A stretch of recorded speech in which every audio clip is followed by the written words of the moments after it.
Oy. So they flipped all the rules on me, Mm. and now they're strangling me because I followed the opposite rules for Ew. months. Then we're back every now and mine now. So hi guys. Okay. Because YouTube Mm. can suck a fat one. I'm just saying. Yeah, it's like just change the rules arbitrarily. No, you're not from that. Well, that's your problem. Hey, how about And I a little understand you might decide you consistency? want to change rules or update things if you find that something isn't working, but don't Mm-hmm. penalize the people who are following the old system Yeah. because they're still following or because they didn't know about the update right away because we don't always have a chance to check all those pages where we get those notifications. Uh huh. So I had everything programmed to post itself for weeks. Yeah. Both video and shorts were just posting themselves while I was dealing with stuff. They changed the algorithm in the middle of it, and then because my posts kept coming up with the same numbers and situations that they were before, they Uh started huh. suffocating the channel because it's too many posts a day now according to the new system. Oy. And they won't stop suffocating it even though I stopped posting so much. Mm. So now I'm in this point where honestly, my videos aren't getting shared to anybody. I'm constantly getting people telling me that they don't get Mm. any updates or any notifications when I do post Mm. things or go live. Oy. And I did nothing but follow the regulations and the algorithm that they recommended. Yeah. And yeah, I'm a bit pissed at it. Yeah. So I barely don't. Don't listen to it. I do what I do. What happens happens. Yeah. Well, I was trying to grow. I'm actually I trying know. to Yeah. I know. make something here. Mm-hmm. And it's like, penalizing somebody because I have a life and I can't sit here and watch every Mm-hmm. little update you do every day and stuff. I'm sorry, newsflash. Most of us can't do this shit daily. And if It's we like have stuff yeah. posting daily, it's because we recorded it and programmed it to post Mm-hmm. itself daily. The newsflash for everybody out there, very few people are uploading every day, even if they're posting every day. It's an excuse not to pay you. That's about it. Just saying, Mm-hmm. suck it, fuck Yeah. YouTube. That's Because I yeah. have done nothing wrong. I am supporting the system and working in the ways that I was encouraged to and told to as I signed up Mm-hmm. for partnership. Yeah. So if you want to start angle a channel for that, fuck yourselves.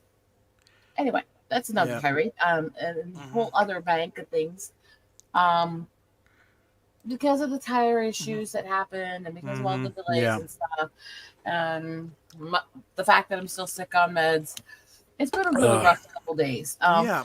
We leave in a few hours. We're heading to Salt Lake. Oh, oh, great. That's the next stop. Home of the Nazi Amish. Okay. Yeah. I should be nice. The Mormons are generally nice people, really. Home of the issues I've had in the Yeah. past. But anyway, let's There's go a up. hardcore in there, Right. but mostly they're nice people, so I can't really trash them too much. I'm not. I'm just gonna leave it at I don't have a good history with salt Yeah, I'll leave it at that. Yeah. because there's things I've never talked about publicly that Mm-hmm. tied to that. Yeah. So I'm not exactly looking forward to this part, but Yeah. it is what it is. It's the best place for us to go be Well. able to do this travel because any other route that doesn't go through Salt Lake to get to where we're heading Mm-hmm. adds another 250 to 800 miles. Yeah. And not a lot of Mm. stops in between there. I think. Yeah. Not a lot of stops, not a lot of places to relax. It would be Yep. much Mm-hmm. more stressful because then instead of doing 600 and 700 odd for two separate days, Mm-hmm. then if we didn't do it that way, we would suddenly be trying to squeeze this Into 1400 ish. one day. Yeah. Yeah, but because we'd have to add the extra miles, we'd be basically trying to do like 1600 miles on a day. No, Yeah. Been there, done that. Wasn't fun when I was 12. Not I'm not doing it. I'm yeah. not doing that. No, I don't want to do that. I mean, Mm-hmm. oh, It's a case of we were lucky. Whoops. Harriet. Oh. Oh. Now I got. We'll peek at what that actually is. Give me a sec. To pull my phone Uh-huh. up. It doesn't show me the Yeah. stickers up here. Yeah. We were. It's a parrot. Okay, that makes It's a, sense. with Show it off from. sunglasses. Yeah. Mm-hmm. Oh, I meant which sticker? Is that the same thing he's got there? All of us parrot heads covered with oil. Yeah. Oh, it's the keep it up one. Uh, Well, thank you, Parrot Head. That was very sweet of you. Yeah. Like I said, it's so overwhelming at times to Yeah. do some things, and Yeah. I need to set up memberships for my channel. I haven't had a chance with everything that's been happening Yeah. this year, because I got monetized at the beginning of the year, and Well, I forgot I had memberships on my channel. I've been here at my mom's place most of the year, and I've been taking care of everybody else constantly. Yeah. This is what pisses me off is I keep getting these people telling me that everything's about you. You make everything about you. That's why you're not here when we need you. It's like, I'm not there when you need me. No. Because, bitch, I'm taking care of Yeah. 5,000 other things. Being dragged everywhere else there. When is it about you? Okay. It's like, I've literally spent the last, 2 years plus of my life taking care of everybody else but me, and not even barely even being able to work on my channel. Because I'm working constantly taking care of everybody else. Yep. I'm going in debt constantly taking care of everybody else. Oh, Steffi. Oh. Mwah. I don't know what she said. Nope, I don't know what she sent either, other than she's being sweet. Was her channel or my channel? No. Yeah. Hey, you. It's on mine. Yeah. You just see what's going on in mine. So it's like, I get these people to tell me, and I've had a few of them do this to me. Yeah, that's happened on my channel. How about a little love my way, you guys? Okay, come on. But I thought I had all these friends who were really good friends, and I've told them what's going on. I update them when things are going on with the family. I let them know when I won't be on for a while. And the first time anything happens, they start bitching that I wasn't there when they went through this event. It's like, I didn't know. Well, I posted. It's like, I can't fucking watch every person that I follow constantly and check on them every day. Even the people that I do support for and that I message with all the time, I run 8 different chat groups that are support groups. Yeah. I run a Discord where most of the people don't talk much in there, but they're messaging me a lot for support. I'm involved in several support groups. I help moderate several big Discords and several big channels. I'm dealing with family, my channel. I'm dealing, when I say family, there's a slew of fucking things I'm dealing with there. I'm dealing with medical for me. I'm trying to keep my mom afloat after we lost dad. And they're sitting there complaining at me because I have 4,000 some people I follow and thousands that follow me, and I can't check on all of them all the time. And I'm not going to see things if you just post it. Message me if you need somebody. If you message me, I will respond to you. I guarantee you at some point, even if it takes me a few days, I will find a way to find the message and respond to you. Yeah. But if you're just posting shit and saying, well, you should have seen it. I had one of them complain to me because technically, and then she threw one on your channel. Okay, there we go. A technically bigger, much bigger channel, honestly. Somebody that we both know that was a mutual with this person.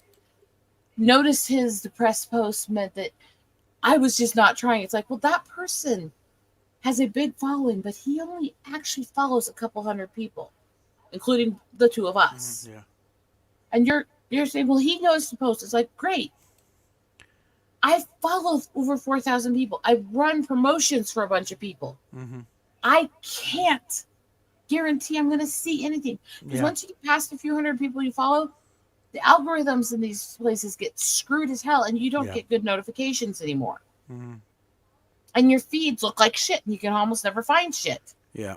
So it's like, give people a little bit of grace, a little understanding. It's not that easy. I mean, it took 500 followers that I mutually followed before I was getting upwards of anywhere from 50 to 500 messages a day helping people, different people. I'm counting each person as their own messages. Should I throw a 10-minute lock link here? Or what? Sure. And so I've been working my ass off because I have to. Because it's how I do things. I'm more about trying to help other people. And then it's the photography work and the colorist stuff and the drawing. And most people don't realize how much time of each day I'm actually working or doing support groups and chats for people. And if they had half a clue, they would quit bitching at me about not being able to be there for every little thing that they do.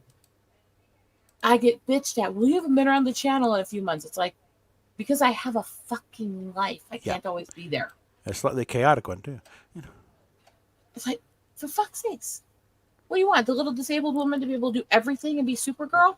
Mm-hmm. I mean, it'd be nice. I want to be there for everybody. I try to. If I see people on, I try to go say hi. I try to give them support. Mm-hmm. Yeah.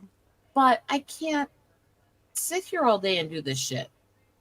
And thank you, Parrot Head. Mm-hmm. And Yeah.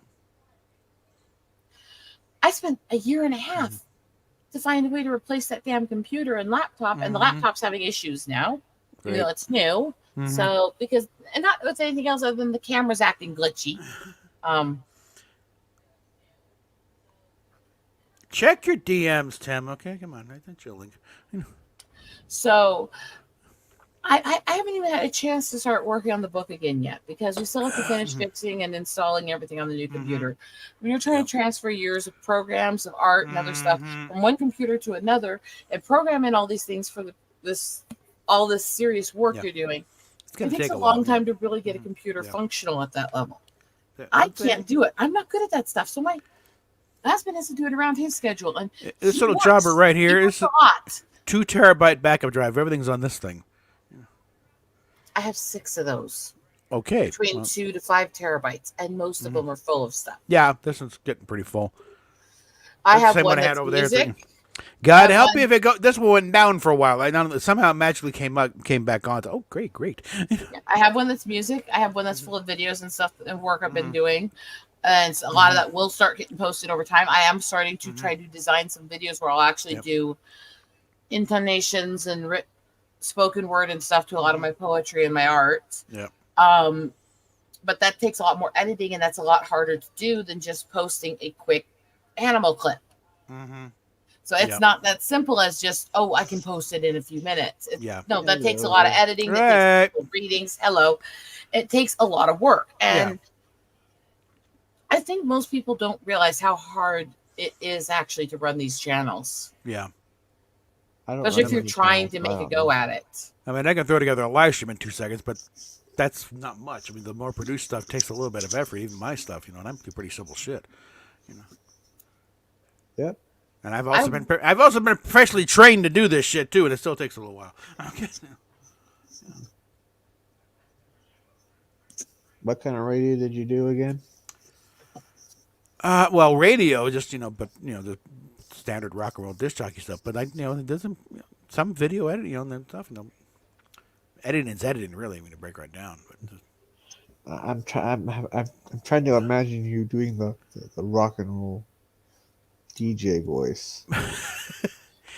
That is not a trick. That's called puking in the industry. Hey, guys. It sounds like you're trying to hold back from throwing up on the microphone.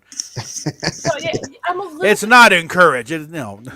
I'm a little bit pissed off because I've actually had several people who I've been friendly to and friends with since all this started years ago with me, who have absolutely turned on me this year for not being there for them for everything while I was dealing with taking care of my family and helping mom through dad's death and everything.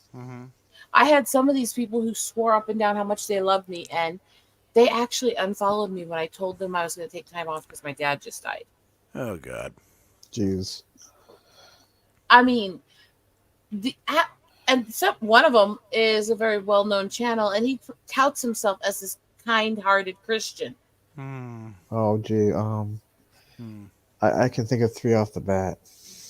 You might be right, you might be wrong, but I'm going to just say it's so frustrating because there's so few that are actually legit, and so many who will throw a knife in your back the second that you're not advantageous for their own personal gain anymore. And one of them, I had that whole fallout recently where I ended up, I don't even know if he realizes I blocked him after he pulled that shit the other night. The one who decided just to start really pushing and trying to hit on me after we signed off the stream. Oh, boy. Yep. What was that about? Literally, we were sitting there talking on stream, and he was being normal and friendly, and all of a sudden he ended the stream without even telling me, and then started trying to hit on me and attack me for telling him to stop. I'm married. What? Yeah. Yep. Seriously, what the fuck? And it's like, seriously. I mean, and literally told me that my coming onto the streams with the men is automatically putting myself out there. Yeah. I can't with some people. I just can't. And I don't even know. I said you're ridiculous. I clicked out. I didn't want to deal with them. And I streamed for like 2 hours, pissed as hell after. But I don't even know if he realizes I unfriended him on everything and blocked him most places. I don't know if he realized it. Yeah. Is it somebody I know? I don't know for sure, but it's just like, oh my god, at this point. People be I different. can't with the crazy shit. You know, it's like one of them I thought was really good, friendly, but he wanted to meet up with me, which okay, meet in public is fine. I do meet people all the time, but when I said I can't do it, suddenly it was a few weeks later he went ballistic and turned on me, and apparently started doing that after I turned down, but saying, no, have anything to do with that. You did this and this and this and this and this to me. It's like, no, I didn't. I never did any of that shit. That's all fake. That's your head canon because I wouldn't meet you. Yeah. So whatever problems you have, seek therapy and Valium. Okay. And I do know sometimes some of these people still watch me and complain about me. So if you're still watching, I don't fucking care about you. Go suck a tailpipe. Thank you. And hopefully the car's running while you do it. Damn. Anyway, get the full effect there, you know. I'm not a mean person, generally speaking, but No, but I some don't people like just want to face bitches, and I don't like It's people funny who when you are. obviously were being creepy. And the problem is, if you're gonna flip on somebody right after they don't meet you, that sets off all kinds of red flags. Yeah, which is why they don't want to meet you. Okay. Sheesh. I mean, I can forgive because some people are, they always find ways to be crazy, be silly, make pervy jokes and stuff like that, but they're actually harmless. Fine, I get that completely. I have nothing against those people. Nothing. Because some people, that's just how they communicate because of their own issues. As long as they know when to tone it back or respect certain people, I don't care. And I don't care if they make jokes like that at me. For fuck's sakes, I have made so many inappropriate jokes at people like Dimaj and Anthony and stuff over the years. It's kind of the whole point of coming in here, okay? I mean, anybody who's seen my channel long enough knows some of the comments that I've made to Anthony and Dimaj and them over the years. Knows I don't exactly censor myself that much on those topics. Especially kind of with those guys, but a bit with all of them. I am a bit of a flirt naturally, and I know that. But there is a difference between being naturally flirty, but actually telling people openly and upfront, I am married, I am loyal, I am all that. This is just my personality versus actually being out there and open to relationships and stuff. And there's a big difference in that. You know? The amount of creepers I've gotten, it's like, I'm sorry, but I mean, I get it for people like Star Wars Girl because she's fucking hot. Yeah.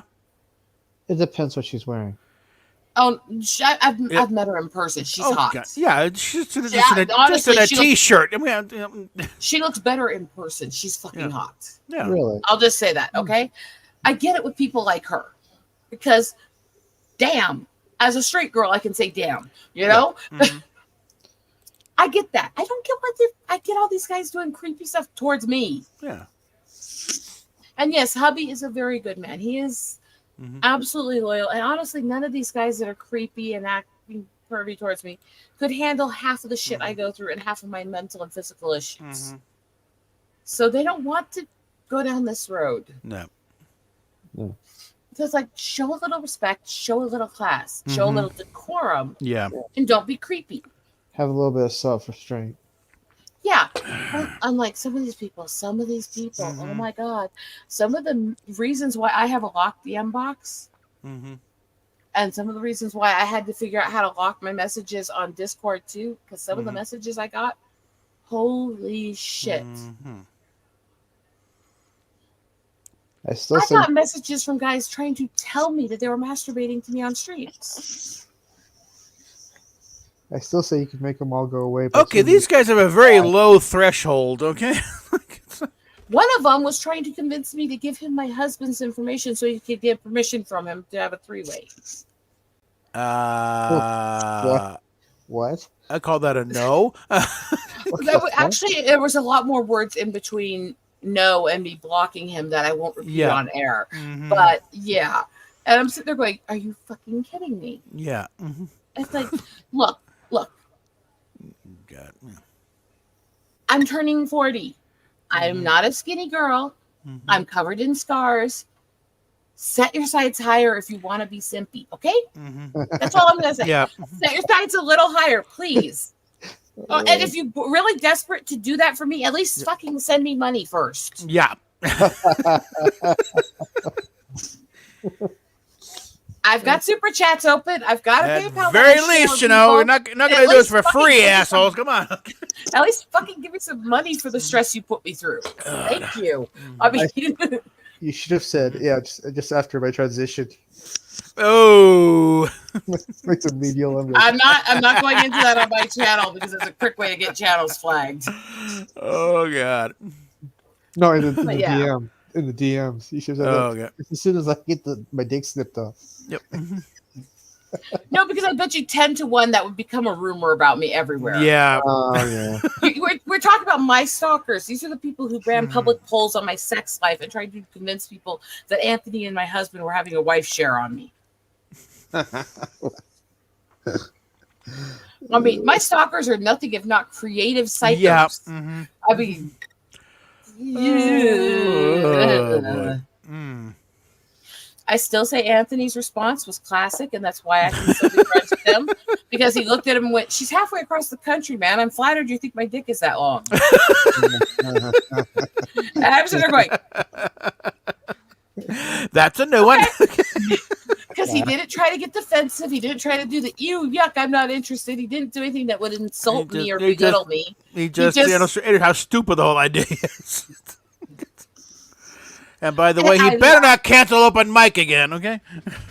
I laughed so hard when he said He that. better not cancel open mic. I got a whole Jimmy Buffett thing. It's already about a couple weeks late, you know. He could have just said, he said, I'm not Mr. Fantastic. Yeah. Basically, in another phrasing, but I mean, Oh God. I get that. I get that. But yeah, if you're gonna be this creepy, if you're gonna put me through this kind of aggravation and stress, and make me have to track you down and block you places, and do the multiple name stalking me, at least fucking do the other part of it and give me the money. Because then I can use that money to mock you with more. Yep. At least be creative about it, Jesus. You just don't be pervy and gross all the time. At least get a chance to come back and say, at least I was paid. Yeah, but come on. Creepy I mean, people are I'm not not bad, out for free. Come on, give me some money. Yeah. Right? Yeah, we're not doing this for our health, guys. Okay, come on. Yeah. No, if I was just focusing on my health, there are better ways to try to get that out there than this. Look, all jokes, all things aside, I love my work. I love what I do. I love my photography. I love being able to share art, beauty, nature, wildlife, information, knowledge, understanding with people. I love being able to stream and get to interact with people in ways that I have problems doing in person because of my anxieties and medical. I actually do love this, but can the creepers either take a vacation or fucking pay me? Please. If you fucking pay me, I will be a little more forgiving of you being a creepy bastard. Yeah. I'll still make sure you can't stalk me anywhere, but I'll be more forgiving. God. Moolah. That's all I'm asking. Yeah. Anyway. Meanwhile. I know that's a terrible rant, isn't it? Yeah. It's okay. But it's reality, right? Yeah. And look, I mean, so at least monetize the creeps, okay? Exactly. Hello, Suzanne. So, when I said I wanted to do this, my husband sent me a meme that says, remember, you are somebody's whacking material. And he said, remember, this is your life if you're going to be a public personality. Yep. What? He wasn't kidding. He was accurate. Hold on. But it was kind of funny, too. Oh, Jesus. People. Hold on. A little safety measure here. Set your heights higher and have a little fun with it. At the Hall of Doom. My little travel journal, all pretty and purple and silky. Hey, how's your nature book coming along? I haven't heard that about that in a long time. I couldn't work on it for a long time because I had problems with the computer. It wasn't functioning the program right to work on it. My old computer is very, very dead. Oh, damn We it. just finally got the new computer we've been trying to get for the last year and a half, but we haven't been able to get everything programmed in and functional yet because of what happened with Athena, what we're dealing with his grandmother and the travel and everything else. So hopefully be working on that very soon. Once we get home, he's going to finish figuring things out, getting my programs installed and functional so I can work on the books again. I see. So I'm getting closer. Oh, damn it. Get on it. Funny, my husband said that before too. But I think it was meant differently then, though. everybody loves a slinky, slink. Oh, fuck's sakes. I'm just saying. This joke brought to you by Bumblebee Tuna. No. No. No. Anyway, have a little fun with things. Do it a little right. Right. Yes, Suzanne, but I only do know some things so far. If it's colorist stuff, most of it I can make work really easily because I'm really good with colors. But drawings, I'm still learning some things, so it depends on if it's something I know yet or not. You'd have to let me know kind of what you're after, and I'd let you know if it's something I can actually do. I'm honest. I'm still learning, so there's some things I can't yet. Better to be honest up front, right? Yeah. Also, anything that anyone sees in my photography that I share, I can work out and make you artwork or prints of. It'll just cost different depending on what it is and where I have to get it made through. Prints, as long as their page size are smaller, I have the high-end printer and inks at my house now. So I don't even have to go anywhere for that. Yeah. I'm going up. I'm starting to get more and more of the things I need. To the east side.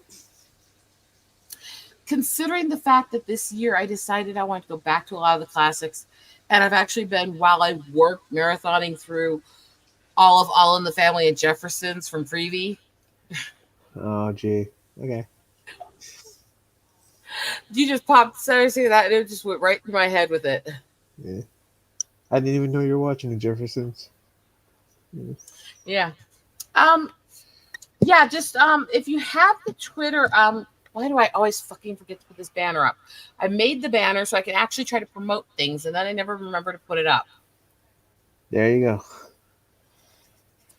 Anywhere you follow, you can try to get a hold of me through, and then we can work things.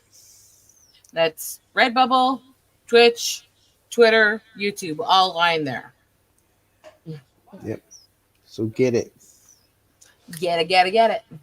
Redbubble, I need to work on too. I've got some stuff up, but I need to really start doing a lot more of the photography merchandise too, not just some of the sketches.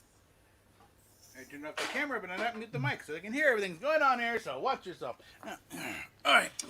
That works for me, Suzanne. It's like I said. All right. I've got so much to get done in my life. It's like going to be crazy, but I can't believe I'm going to be on the road tomorrow again. On the road again. We're not going to have a chance to slow down until probably the weekend after this one, this upcoming one. Once we hit the road tomorrow morning, we're going to be running till we hit my mom's place in over a week. And then from there, we have to do a bunch of stuff quickly so we can get back home so he can get to work. And I'm going to have to do a bunch of stuff to get the house functional at that point because of things going on. So it's going to be really running basically until Sunday in 2 weeks. So maybe you can swing by here on the way back. not going that direction. Oh, too bad. You going through Idaho? I'm going, no. Damn That's the wrong direction. Damn it. You're in Idaho. What'd you call me? Are you saying you're in Idaho? No, seriously, are you saying you're up in Idaho? Yeah. I met my husband in Coeur d'Alene. Oh, sweet. I actually lived there for a couple of years. My uncle used to live there. We went from we visited him in Coeur d'Alene. We went to Silverwood. That was fun. And I we worked at a fast food restaurant as a manager for a while. That was basically across the field next door to State Line Strip Club, and it always had money blowing up against the building that I used to pay the extra bills. I did not care if it fell out of somebody's G-string or a drug's pocket or whatever. I didn't give a shit. The point is, it was money. Same. It was money that does not required to be in the till legally, so I could use it for myself. Yeah. So I was the one who had to do the pleading details every night because of the management work. Oh, God. So if I have to go out there in the freaking dark and clean this area near where all the drunks and psychos are, I better get something out of it, right? Yeah, exactly. I can get paid. You monetize these idiots. Okay. I paid bills. Yeah. That's all I cared. I mean, did you ever go to Silverwood? yeah, actually, I did back when I was in Job Corps, actually, before I even moved up there. It was pretty fun. There was a nice little restaurant called Wolf Lodge that we stopped by. Thank you, Suzanne, sweetie. I don't remember a lot about it. I went to Silverwood when I was in Job Corps. I went to Job Corps in another state, but they took us up there as a big treat for the trailblazers and basically the high-rated students who did well. And so this was a few-day trip up there to do a couple days of that and then back, and it was a big trip because it was the closest amusement park there is when you're in that region. But I was like 17 at the time. So bearing in mind that I'm only a couple months, I'm only about 3 months away from being 40. This was a while ago. That was a while ago. Yeah. I went to Job Corps in Astoria, Washington. Where's that Astoria? I went to one of the ones in Montana, and I'll leave it at that since I don't want to give too much information to people. And there are actually several in Montana. Oh boy. Yeah. It was eons ago. I can't remember all the details. I do. I remember vividly working. I remember doing shop and being in carpentry with the boys. I remember how scared they were of me after the day of demolition crew. Oh boy. I was in charge of cleaning in the print shop. I'll put it this way. There was a lot of crap that happened when I first started in shop. And yes, the sexist treatment of women when they join fields like that, when they're the only girl in shop, is true. However, get even. Eventually, they back the fuck off. First thing, they thought they would be clever and, nail all and screw all my tools to my belt while I was taking care of medical one day. So the next day, when everybody went to lunch, I snuck out of the lunch hall back to shop and screwed and nailed all their tools and their sawhorses to the ceiling of the shop while they were away. Oh God. Rosetta is talking about some paybacks you did back in the day. Awesome. And so they came back and they had to get ladders out to pry their tools down the ceiling. So that was the first one where they were like, okay, so they didn't screw with my workstation ever again. Because they figured that wasn't worth it. Yeah. But there are still little things they pulled, and every time they pulled something, I upped it. And then demolition crew started. This was about 3 days after I passed the base training and written stuff for shop to actually work on the sites. Yep. And there was basically the instructions were destroy this, destroy that. The shop instructors didn't really give us a lot of instructions on how they wanted things done. So when they said, we need this wall destroyed, I walked in and they had the long-handled sledgehammers. Yeah. I grabbed one in each hand, walked over, spun them backwards, went pow into the wall. And the guy started looking at me like, holy crap. because I smashed it and you actually heard the snap and several of the beams in the walls broke. And they looked at me like, okay, let's not really piss her off. Okay. and you could see them kind of backing away from me at that point. Yeah. By the third day, I would start to walk in the door and you'd hear back away from the sledgehammers, back away from the sledgehammers. Oh yeah. Oh yeah. So about that time that the guys were all getting scared of me in demolition, because Yeah. remember, you have to do selective demolition. You can't really destroy a big area No. very quickly. You have to do sections, pull it Yeah. all out, haul it all out, do the next. Otherwise, you make a bigger mess than you're already making. So you've got a small crew doing demolition on these giant dorms for Job Corps. Yeah. It takes a few days to do each Yeah. section. Mm-hmm. The third day, the instructor decided that I was the one doing the best job destroying shit. So he gave me this big handheld jackhammer, pointed at the multiple dormitory combined shower room and bathroom, and said, "Destroy." All he said is, "I want nothing left but the base frame of the room." Mm-hmm. Have you ever taken a jackhammer to a porcelain toilet? Sounds fun. Oh, it is. Oh, It no. shatters like hell, but Good, it's yeah. so much fun. Don't get me wrong. I made I sure I mean, had extra layers under my Oh, yeah, work yeah, uniform I know, before yeah. I did it, but Oh yeah.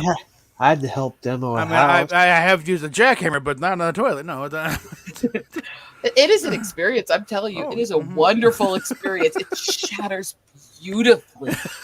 I had to help demo. I had to help demo a house. Oh, God. I mean, let's be honest. Parrot Head's not wrong. Yeah. Mm-hmm. The bad thing about this job was they had abandoned all their stuff in the house. We had to basically kind of get it ready and like we had to destroy the kitchen and whatnot and kind of they had left all the food in the fridge Oh man. and unplugged the fridge. Ew. Yeah, that was awful. So, day 4, we were supposed to do the final cleanup to start actually working on the next stage. Uh-huh. Well, we decided we didn't really feel like behaving since the instructors had to go have a meeting with a bunch of the government guys for several hours. So as soon as the instructors left, we sat around and pulled all the metal outlet covers, light covers, everything. We pulled off all the different rooms together Yeah. and sat there for a while with our tools, making intricate cuttings, throwing stars out of each one, and then had a competition on a wall that we tore down who could throw them the best. Granted, okay, we didn't just have this competition. We had this competition as we actually painted an outline of a person there and drew bullseyes on the chest and the crotch. Oh God. You got a bunch of teenagers in their 20s with power tools and destruction thing. Job Corps, the student age is 16 to 24. Yeah. You couldn't go into shop if you were under 18 because of certain federal regulations. Yeah. So you had 18 to 24-year-olds let loose with a bunch of power tools and demolition stuff. And their And the implements of instructors left destruction. for hours. We did crazy shit nobody should have gotten away with during those hours. I think there was an episode of the A-Team where the bad guys had locked the team in a barn with all kinds of power equipment and stuff. And while they were bitching around, what are we going to do now? Guys, look around. The worst place in the world you lock the A-Team is with a place with power tools and equipment. The intelligence behind that line reminds me of actually one of my favorite commercials, which is the Geico one with Halloween where they're running from the slasher. Yeah. Why don't we just get in the running car? No, that's not safe. Let's hide behind the wall of chainsaws. Yeah. And they're all like going back behind it. And he's just sitting there going, And the guy just, walks over and starts grabbing it. Like, What was the last thing they said before that commercial was done? Like, quick, everyone, run to the house. and just run to the cemetery. cemetery. Yeah. Uh-huh. I love that one. And I don't even I hate Geico as a company, but that's a fucking good ad. Okay? They usually run like 3 or 4 different campaigns at a time. They got the Geico thing. They have the caveman thing. You know. I have reasons I hate them as a company. They screwed me over bad when I did use them. Yeah. And I will leave it at that. And but I got to admit, that's a funny ass fucking. Oh, yeah. I didn't get to finish my Job Corps training. I got kicked out for drinking. Well, that makes you a dumb fuck. I mean, I was a dumb fuck. I did graduate, and I graduated with honors. Whereas, I think the only reason I did is because everybody bet I wouldn't. So I did it just Uh-huh. clearly to spite people. Yeah, I didn't have my shit together. I did get kicked out of a place, but that was a private school, and I was 11, and I got kicked out for brawling and beating people up. So, Yeah. getting kicked out of a private school for that kind of violence when you're 11, I don't know what that says about me. Precursor for future day. I find it weird that I have my shit together now in my 40s than I did in my 20s. I'm going to put it this way. I never hit anybody first, but I had a temper where if somebody hit me, I was out of control and I actually did harm. Wouldn't start fights, but would end them. Yeah. I would fucking finish them and they would need help. I almost got myself in trouble for that at Child Corps, but they kind of forgave it. Okay, to be fair, I mean, look, yes, I need a guy hard enough that he actually had to have retrieval surgery. Oh yeah, that. But guy. he did throw me against a rock wall and try to actually jump me. So I still maintain I was in the right. So yeah, this stuff can go back inside the abdominal cavity. Yeah. Yeah. Not willingly, but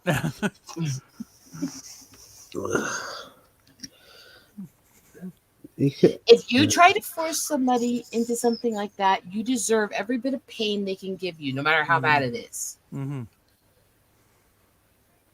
I have no shame that I hurt him. In fact, part of me wishes I'd kept going.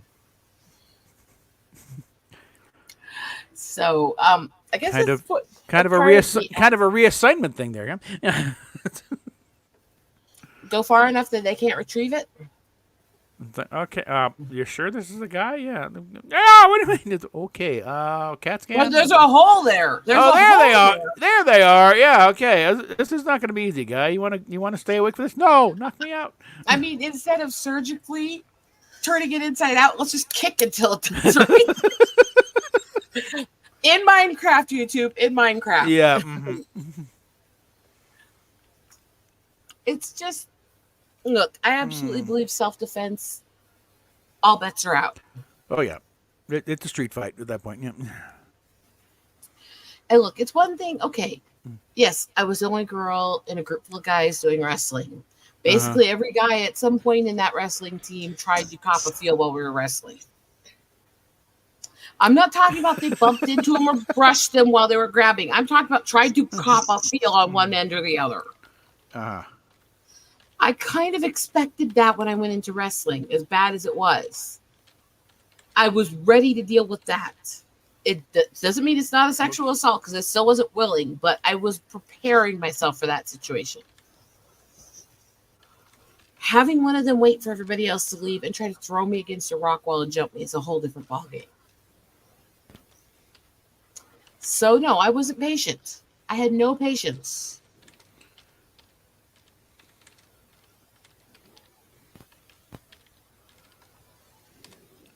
Now, Oh, yeah. I screw up a lot in my life. I absolutely has. Well, I mean, yes and no on getting your life together in your 20s to a bit, because that was commented on here in the stream. Yeah. I was married with my own house and everything by 22. Yeah. Not long for 22 before I hit 23 at that point, but I still was 22 at that point. But was everything smooth sailing, or were there still some little weird things that happened here and there? Nothing is smooth sailing now. Exactly. That doesn't mean I don't have my life together. There's a difference. Yeah. Okay. The roads of life versus your own screw-ups and not knowing what you're doing. I think that's the difference. And was I great then? Yeah. No. In fact, was I kind of a psychopath in my early relationship with Steve? Yeah. Was I kind of a psycho when the time when we were dating and stuff? Yeah, I kind of was. Yeah. And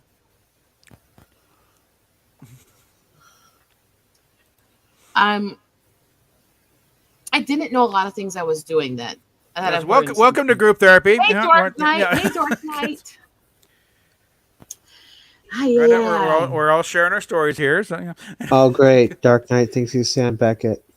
Dork Night. know. Dork night. Dork, did you want the link?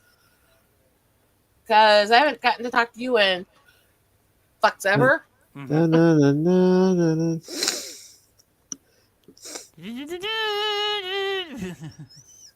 But it's been like crazy in my life. I mean, okay, give me just a sec to send him the link. You two lather amongst yourselves. Okay. No turning it into a shell stream. Okay, I won't talk about. Just Shush. we'll not talk about Melvin and how the fundraising thing is going on here. So, you know, 9 days left. you can go and post you can post a link on my side, but but beyond that, I really did want to try to give you a stream to actually do a full promotion. I've just been so fucking crazy busy. I don't know how it's going to happen. I think probably do a full commercial at some point. I don't know. So, I think I got that sent. Yeah, it looks correct. So let's see if you can get that. And we're So back. that's kind of the where I've been at is yes, I'm traveling, I'm dealing with a lot of stuff. It's me. Yeah. It's gonna take a lot more than that to keep me down. Everyone knows by now I'm kind of impossible to get rid of. As opposed to just crazy. Yeah. Kind of a bit of both. Anyway, hi. We weren't all crazy. We'd all go insane. Welcome to the Nut House. You're muted. There you go. Yes. Yeah, there we go. All right. Yeah. So, funny story. My second ex-wife and I, we are starting this new show on my channel called May Divorce Be With You. No, we have a really bitchin' logo. I'm happy to show you if you want to see it. Oh, But sure. Holy shit. so we did our first episode, which is coming out this week. I'm still editing it.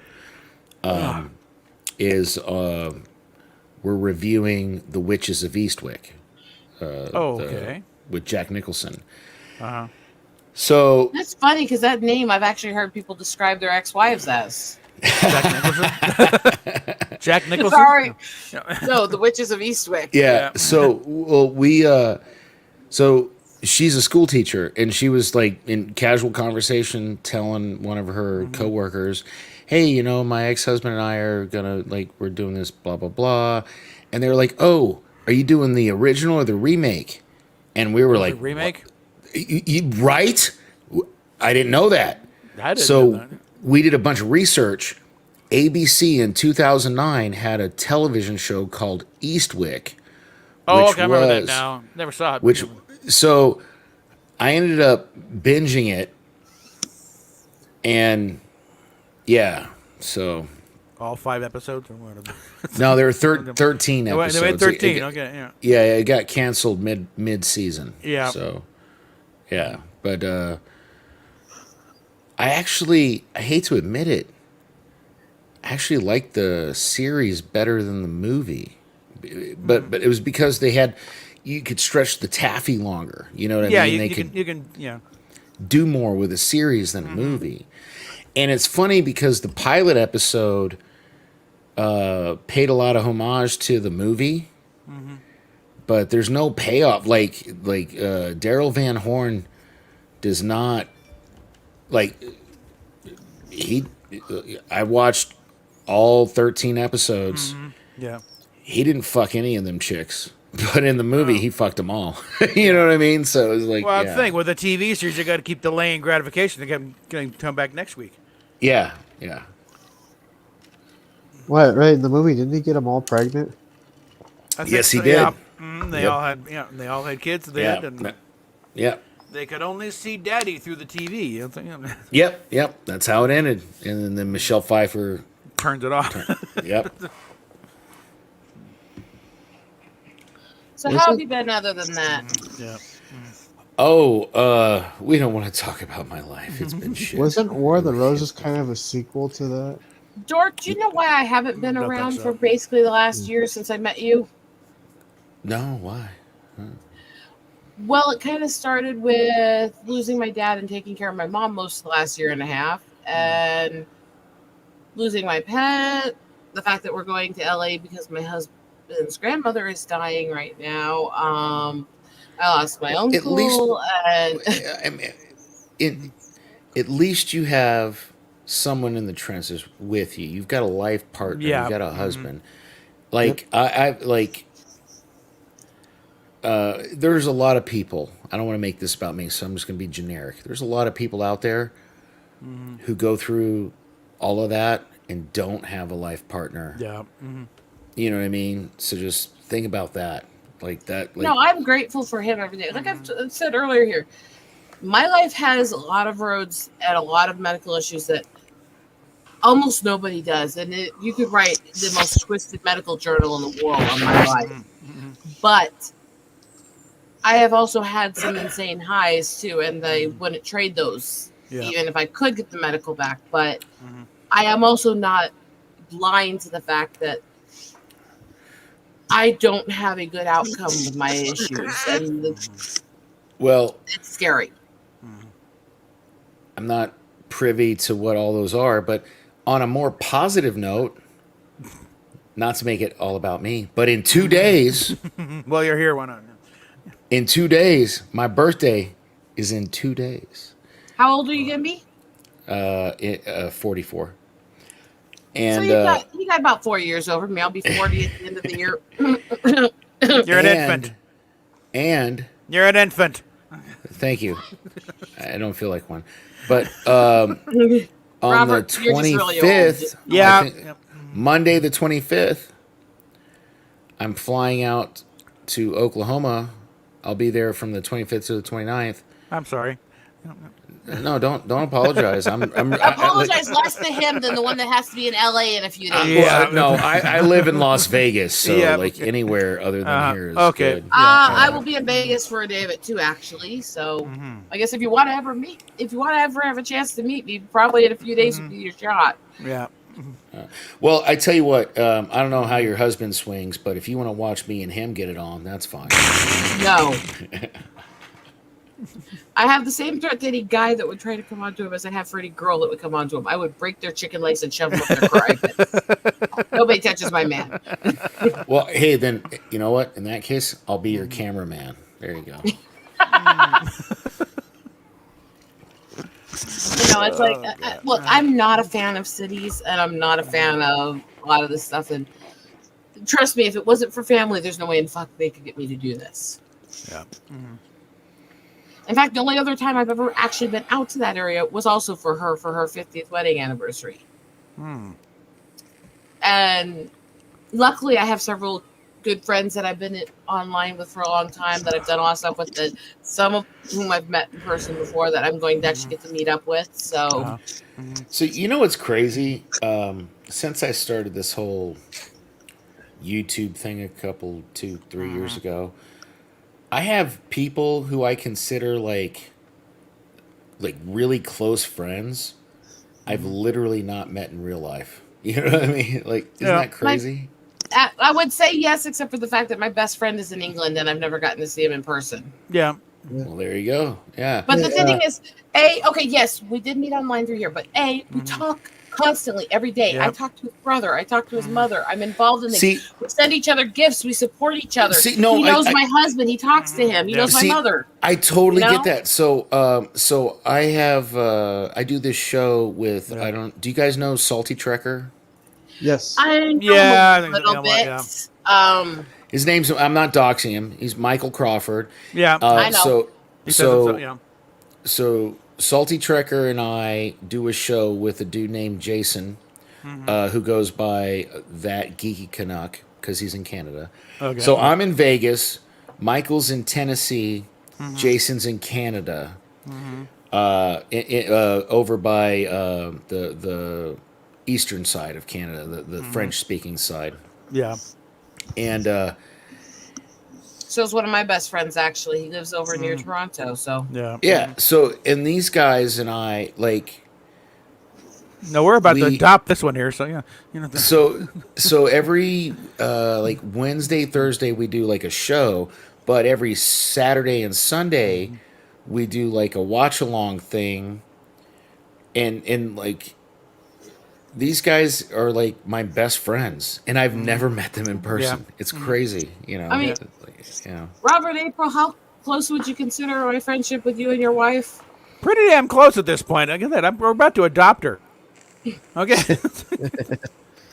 Whoa. I mean, Whoa. and again, like me and Robert. I thought you were black. I thought you were black. Is this Captain April? I thought you were black. What are you doing? alternate timeline. They lied. Okay. Oh, okay. Okay. They also got the rank all wrong too. He's not even supposed to, barely a commodore by this point, and they made him an admiral. Okay, did you guys even look at the damn thing? Have you watched the fucking show, you idiots? Okay.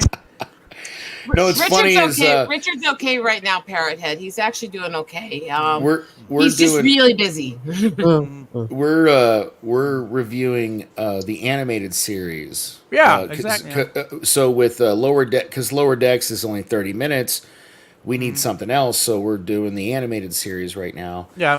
and About 22 Yeah. minutes apiece. Yeah. Captain Robert April looks a lot different in the animated series than he Exactly, does in yeah. Strange New Worlds. I was going to say, And because we were also the talking about, Commodore in that thing, and a Federation ambassador at large. What do they get the hell? Admiral? What, did he get demoted somewhere here, you idiots? Come on. as I was starting to say there, Yeah. we were talking about the friends online, and it's really been kind of weird for me Yeah. because you get those people who are saying, none of your friendships online counts. Like, really? Yeah, Because I don't think so. Yeah. Richard would do almost anything for me, and Whoa, me and whoa, him have done a lot for What do you each mean other. they don't Yeah. count? No, I tell you what, Jason and No, Michael. I'm calling these people out who say that because I've Yeah. had Oh, a lot okay. of people say Yeah. this to me. Yeah. Okay. Richard is my best friend. He's friends with my husband. Yeah. Lydian, as you've met him, my little Asian friend up in Canada. Yeah, the he is. little Asian dwarf, yeah, good gnome thing. Uh, Yeah. I met him, and he's openly talked about this on Yeah. air. I'm not doxing anything because he was talking to me about my brain issues because he was going through brain cancer treatment at that time. And we became close friends after that. We've been friends for years. We Dude, do weekly hangouts. Me, him, and Richard. We talk. see, like just I because mean- you haven't Yeah. met, like, if you have a connection. So, like, the cool thing about Jason and Michael is I'm a recovering. I mean, I guess I'm always going to be recovering. I'm an alcoholic, and a year and a half ago, you know, I was in rehab, and I've like, and these guys were with me through the whole journey, and they have the two of them brought me back to Christ, you know, because I was just like totally atheist for all of this. And they really are, even though I have not met them in real life, Yeah. they are like my two best friends. I look like the highlight of my week is hanging out with them. You know what I mean? So I look at it this way. If somebody is the kind of person who, if you're having a complete and utter meltdown, if you're having your worst mental and physical issues, if you're absolutely breaking down and you know that you can send them a message and they will sign on in minutes and they will take care of dude, you. I and could they'll be there for message you. either That's one of the them fucking right person now, that's a real and they friend. would join us on this live stream. Like I mean it. You know, If you could, considering personal argument and fight in the past, if you could get salty out here, I would laugh my ass off. really? Oh, okay. Because me and him. Oh, this could be actually fun. had a Okay, round hold, at hold, once. hold, please. I'll This text could be him right fun. now.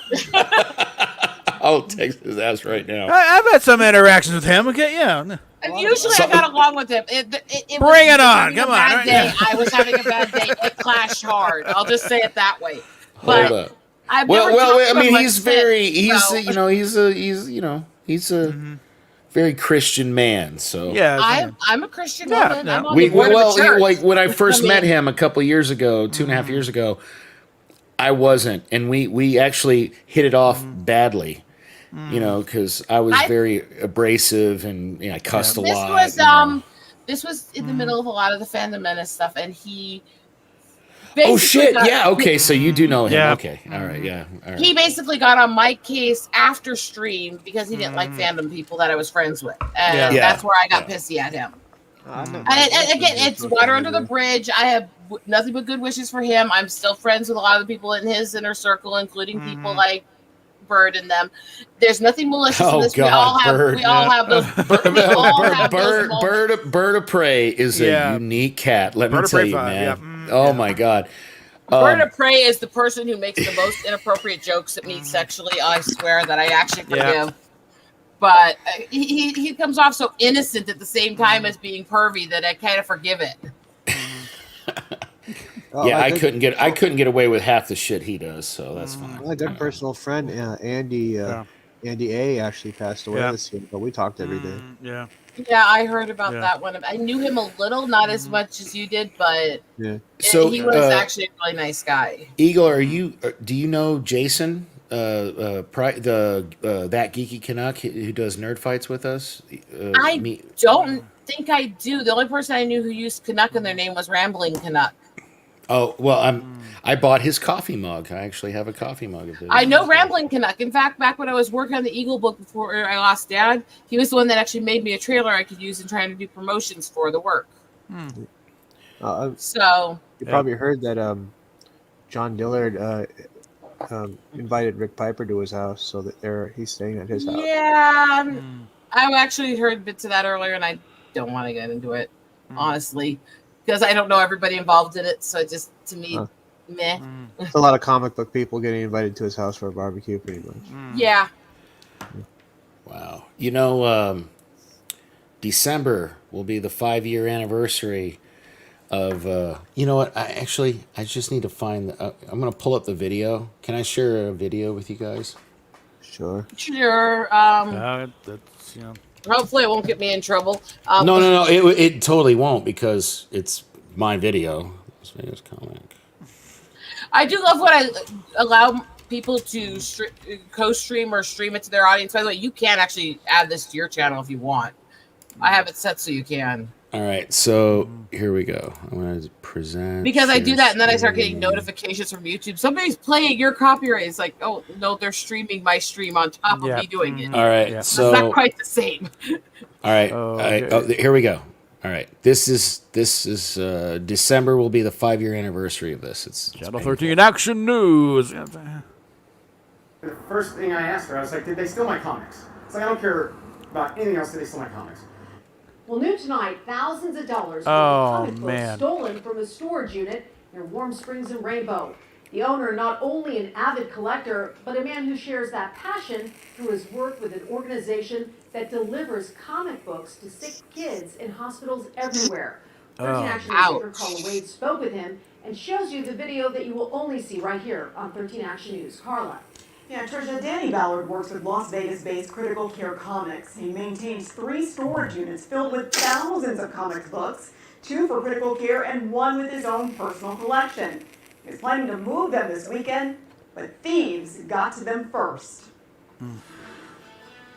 Take a good look at this man. To Danny Ballard, he is the villain in a comic book caper that began around 10 o'clock Thursday morning. I would rather have stolen my car. Did they catch the asshole? They caught one of them. Okay. But it didn't matter, because this is Vegas. It's a non-violent crime. He got a slap on the wrist. You know. When he found out his personal collection was stolen from inside a locked storage unit, the news brought him to tears. I feel like such a dork, you know, because I'm a grown man crying over comics. Ballard called police. They poured over surveillance video, which includes one good That's the dude they caught. Suspect, and a blurry shot of the license plate on what they believe to be the getaway car. Ballard says it appears the thieves were able to figure out the gate and storage door access codes, then sawed their way into the door. When they broke in, they went straight to my unit. They only broke into my unit. And they only took the comics. 12 boxes of comics. They were One targeted. comic in there alone, worth $5,000. Just one book. A collection. It's taken him a lifetime to build. Started collecting Spider-Man, Batman. when I was 12. I also had the entire run of Big Trouble in Little China. It was a little sillier, shorter run titles. And that he hoped to pass on to his son. Now he just hopes someone will see this picture and lead police to the crooks, saving the day and his prized possessions. Carla Wade, 13 Action News. Yeah, Anyway. that sucks. Yeah. How much did they get back, if anything? Nothing. And when the police did the, it was. Here's the thing.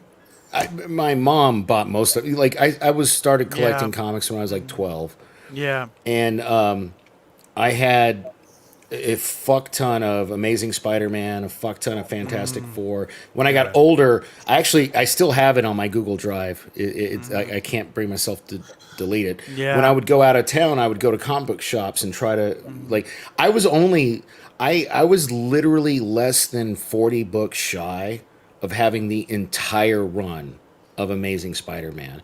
Oh man. Yeah, like.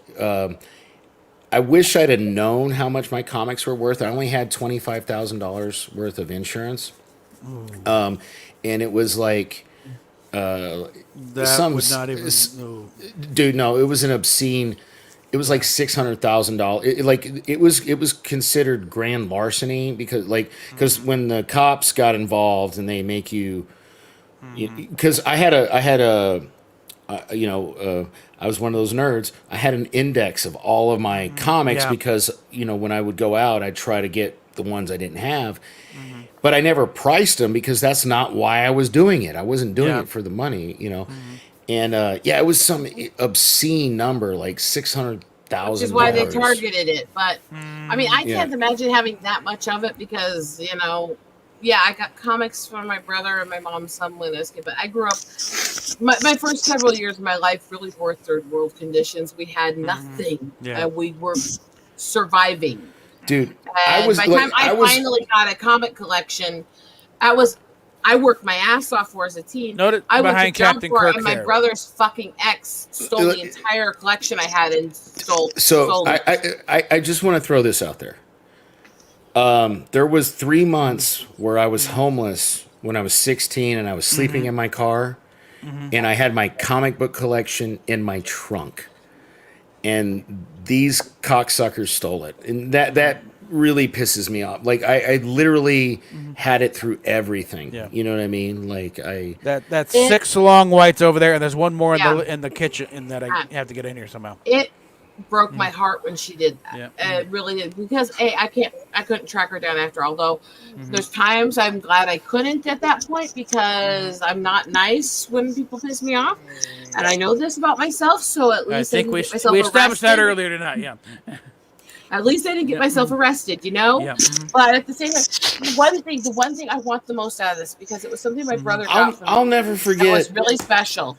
This was one thing that was part of the connection me and my brother had with each other. It was a little box I had inside this collection.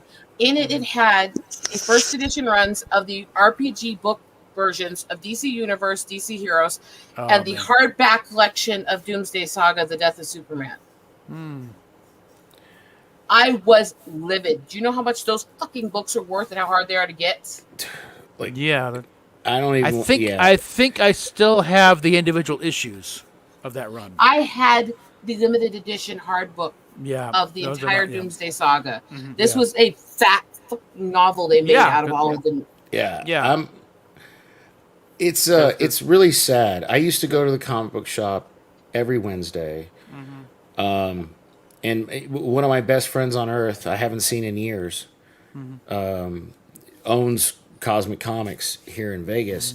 Yeah. And when my collection was stolen, I just kind of I can't go to the shop anymore. It gives me PTSD. It sucks, man. It's That book though, that's what I can't even find a copy to try to buy it anywhere. I search and I search constantly. Every so often I do searches again and I can't find a copy to even try. Have you tried Mile High Comics? out of Colorado. I'm whole telling you, list. man, if Mile High doesn't have it, Cosmic Comics, I'm not just trying to pimp him because he's my friend. Yeah, I know. It's the largest comic book shop in all of Nevada. I have gone through so many of these. Yeah. I go through all the online sellers where private sellers will sell them. Yeah. I go through all that. I routinely go through this whole list of comic shops and just hoping eventually they'll get a copy of it again somewhere. Well, And it's so far- CosmicComics.Vegas. check it out. Send me it. I'll double check if it's on my list or not when I get a Okay. chance. All right. But I mean, it guts me because there was so much to that, and as much issues as me and my brother have had, that was one of the things that held us together when we were younger. Was the comic stuff we did together. The DC Heroes and Universe, we actually used to play that. I actually created over 50 characters, and the notes of them were in that fucking book she stole. God. I actually had 50 characters I created that I was actually working to actually write stories on. That she stole the information of, too. That's shit you can't get back. Okay, Death of Superman hardcover book and DVD, Blu-rays. What? I guess they go with the anime. That's a different thing. I can't remember the exact title they had on it. The book was a very specific thing, and I've found some of the individual comics from it since, but I have never found the actual hardcover book. I've found other versions of things they've spun off of it or done remakes and stuff of. I've never found that book. So let's talk about something happier because comics depresses me. So when I first got here, I was telling you about Witches of Eastwick. Did any of you see the ABC series called Eastwick that I was talking about? I remember hearing about it, but beyond that, It had Rebecca Romaine was in it. Like she was the main character. Like I don't keep up with much of entertainment, honestly, just because I don't have the time. So what I do mostly is my photography and my videos. Yeah, fair enough. Well, I didn't know about it either until, like I said, my ex-wife was talking to her friends about so it's dropping this week. May divorce be with you. I'm happy to share the logo. We've known each other. Here's the crazy thing. This is why we decided to do this show. So we've been divorced 12 years, but we've known each other 30 years. We have 2 kids. We're co-parents. We're still like she's literally my best friend. Yeah. And for some reason it freaks everybody out. There are some people who can genuinely care about each other and be really bad for each other when married. Just can't live together. Look classic. No, that's our thing. Hollywood. Lucy and Desi are a classic example of that. They were friends after the divorce. They were friends before the marriage. They were not good as a couple. No. So here's what the two of us tell everybody. It's like, if we'd have stayed married, one of us would be dead, the other would be in jail, and our kids would be, in foster homes. That's why. Okay, so the Lucy Desi comment was actually accurate. Yeah, because they weren't both abusive to each other as a married couple, but they were actually good friends. But like we're like, she's been dating this dude Eric for over a year. I mean, I'm not as lucky as her, but whatever. But we our kids love us. We're good co-parents. We care and love each other, but we can't be together because it's just for whatever reason. It's weird, man. It's so funny because Kilmer Whaley, they did not work as a married couple, but they're still great friends. Yeah, so many people think it's weird. It depends, and so that's why we were like, you broke up. It depends on the ex and why you broke up. I can see why a lot of people couldn't be considering the crap they go through in their marriages and divorces. But I also think it depends on the people. Some people just don't gel right. Well, we like I said, I've known her for 30 years. And she wasn't my, she was not my first wife. I was married to somebody else. And then we got divorced. I got my son. And then this is true. It's fucking hilarious. So I was, shortly after I got divorced, cause I got my son, cause she left us. God damn it. I went to, Circuit City. I was carrying my boy. He was like a little over 1. And she was working there, and I hadn't seen her since we were in high school together. And so it'd been like about 4 years since I'd seen her. Well, and like it was crazy, man. We started talking, and then started dating, and then got married, and but it was not. It just like for whatever reason. Mm-hmm. Living together, living together didn't work, Yeah. So. Robert, good effort. That is actually the 2007 retelling of the old book. Okay, so what am I looking for then? The original copy was made right at the end of the series in the 90s. All right, so we're looking at a 90 thing. Let me show you the list. Let me show you the list I got here. That's what I said. I can find all kinds of close but no cigar books, but I can't find that original release. Well, that's the entire list that comes up when I just did trade, hardback, trade of Superman. You're probably looking for a trade paperback. Death of Superman, trade No. paperback. Well, no, a trade paperback is one thing, but looking for hardcover, yeah. So, and I got the trades, but Well, I've known my No. girlfriend since Everything in last that list are August. remakes in the 2000 era. Nobody cares. Okay. there's a few '90s stuff, but it's not Death of Superman though. No, it's Well, not. I mean, they only printed like a gazillion copies of like the black bag and the white bag, back in the day. Like, But the actual hardbound book was actually very limited edition. no. I actually They've personally re-released haven't it, they've seen done- one in real life, so Well, they've re-released it and done some new runs of it since then. The hardback, that original book is like, oh fuck! If I ever find it, I will find her and I will make her pay for it with her blood. I swear. Just Is in Minecraft, YouTube, in Minecraft. Yeah. So I just noticed the chat. Parrot had, hey, it's been a while. Are you calling me crazy? I'm confused. What's He was up? calling me crazy. That was Oh, okay. Yeah. Well, Like I then, said, hey, Parrothead gives me a lot of shit. Okay. It's what But he then does. again, he also actually gave me a super tonight, so I have to forgive Yeah. a little bit more. Oh man. Now, Marlon Comics is the one because, like, if he doesn't, there's some stuff if it's in parentheses, he doesn't have it, but that's what he's going to sell it for. So, Right. Yeah. Once he gets that's funny because when I was building, like 10 years ago, when I was first building the Cosmic website, he sent me to Mile High. He's like, use them. Like, he's like, fuck the Overstreet price guy. Yeah. Use them. Use that website because that's my competition. Like, Yeah, those Chuck guys. has his own system. So now I'm going to be curious. Did you actually message Salty? I did, but he hasn't gotten back to me. But in full disclosure, he did recently, 2 days ago, because he couldn't do our weekend stuff that we do. He flew out to Oregon to pick up his daughter to bring her back to Tennessee, where he lives. So he might still be dealing with that. All the fighting with him aside that I had at that point, I do hope he's been doing well. Yeah. I think. Well, he's still got the MS. He's doing. He's doing as well as he can. I He's can doing his best. empathize some of the symptoms he goes through with that because MS and Parkinson's have some of the same symptoms. So Yeah. I He's doing as well as he Don't can, like but what I I did will was. say he's been a invaluable friend to me, and it's so weird because he's also friends with my mother, who he's never met. This is all through the internet, Yeah. and he's helped me.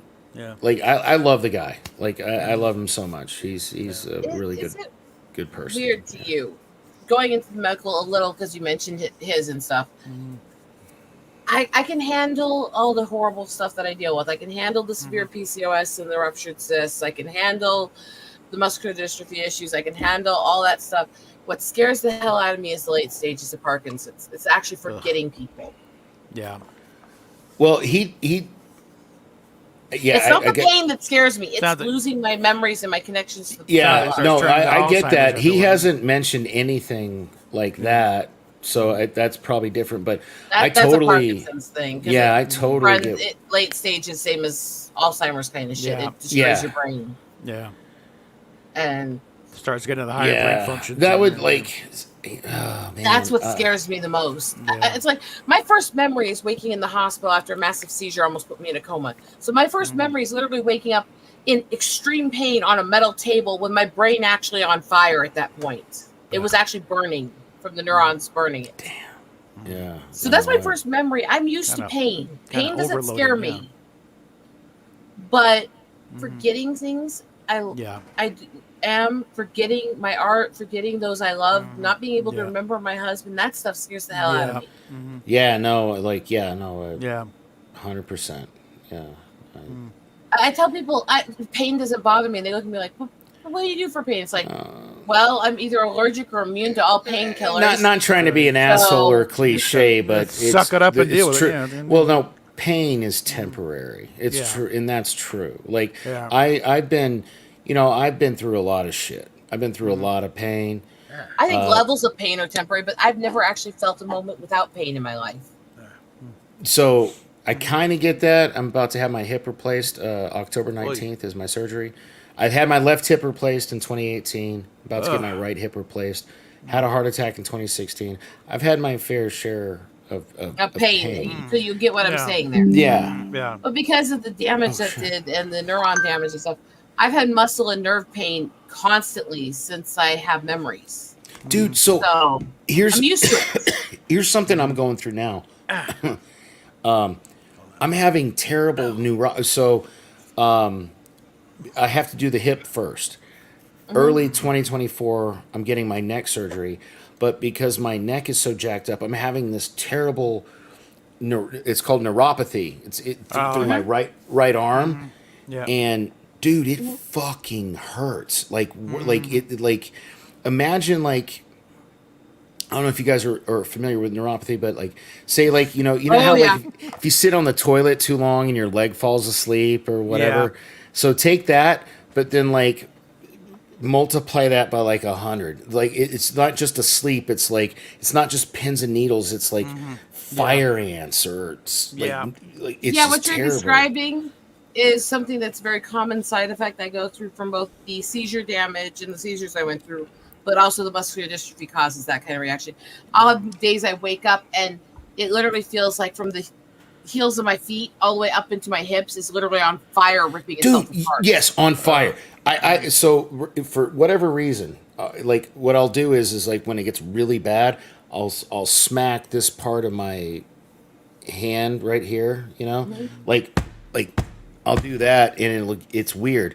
Kind of helps for some reason. I don't know why or if there's a medical reason for it, but dude, it fucking sucks. And my doctor's like, it's because my discs are so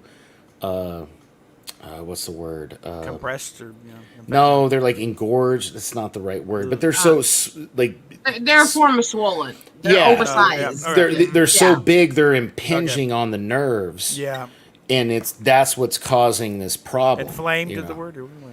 No, Okay, it's so- not. No, it's not because inflamed or engorged. We've It's, really met each other about a couple years ago, and then I haven't really gotten to talk to much of anybody the last year and a half. Right before my dad died, I had another issue that happened with me, and this is what was part of what I dealt with while I was dealing with Dad's funeral and helping Mom take care of everything. I was because I've always been told you need to take muscle relaxers when you have certain muscle flares because of the muscular dystrophy and the nerve damage and stuff. Your muscles can actually rip themselves apart just by flares. I got a question. I never believed that. I always thought the doctors were being melodramatic until a year and a half ago because I was making the bed and my leg flared and it was. So heard do it like an muscle relaxers explosion. do anything for you? Because I take them every day. They don't remove pain, but they keep the muscles from being as tense so they don't tear as easy. Well, maybe that's okay. Well, then So I won't that's say for me. because like I feel like I'm taking them and there's like not doing anything. I feel like that. But- like But that's the reason they wanted me to take them is because they can tear. I always thought that was melodramatic, but it literally you could hear it in the room like a gunshot. It snapped and tore the back of my calf muscle in 5 places and shredded the entire backside of my calf muscle. Yeah. Oh. And all I remember is I was working on this, and all of a sudden I just fell to the bed and went, honey, what the fuck was that? That's all I said. Yeah. And he just looked at me. He looked at me funny because I do everything I can not to swear around him because he's not a fan of it. Yeah. So the fact that I said that, he kind of looked at me, what, honey? And like, hun, help. I can't move my Yeah. leg. Help. And he looks at me. Yeah. And he came over and the entire backside of my calf had completely collapsed. There was almost no muscle left. oh, dude. Oh, And- God. I couldn't even do basic walking or functions.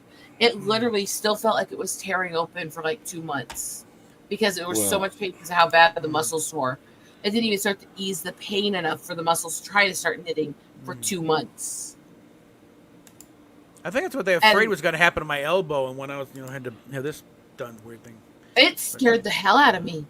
It genuinely just scared the hell out of me because they'd always told me it was possible. They'd always told me it was possible, but I didn't believe it. I didn't. It was like this disbelief. No, that can't be real. They can't just tear themselves for no reason. Okay, well they can. So no. Well, I mean, there's always a I tore my Achilles tendon several years. What's that dude? The Jets quarterback. I'm not a big football guy. Aaron Rodgers. Aaron Rodgers. Yeah. That shit that happened to him, playing a football game, making millions of dollars, happened to me walking down the goddamn street. Yeah. And the thing with this is with muscular dystrophy, they can flare without actual real reason. It's just random flares occurred also. So even on a good day, it can hurt. Now, one thing we have found is that the form I have is also known as metabolic. It is a form of L-carnitine deficiency where your body is trying to eat its own muscles but can't digest properly and can't consume properly. So I'm on massive amounts of CoQ and L-carnitine every day.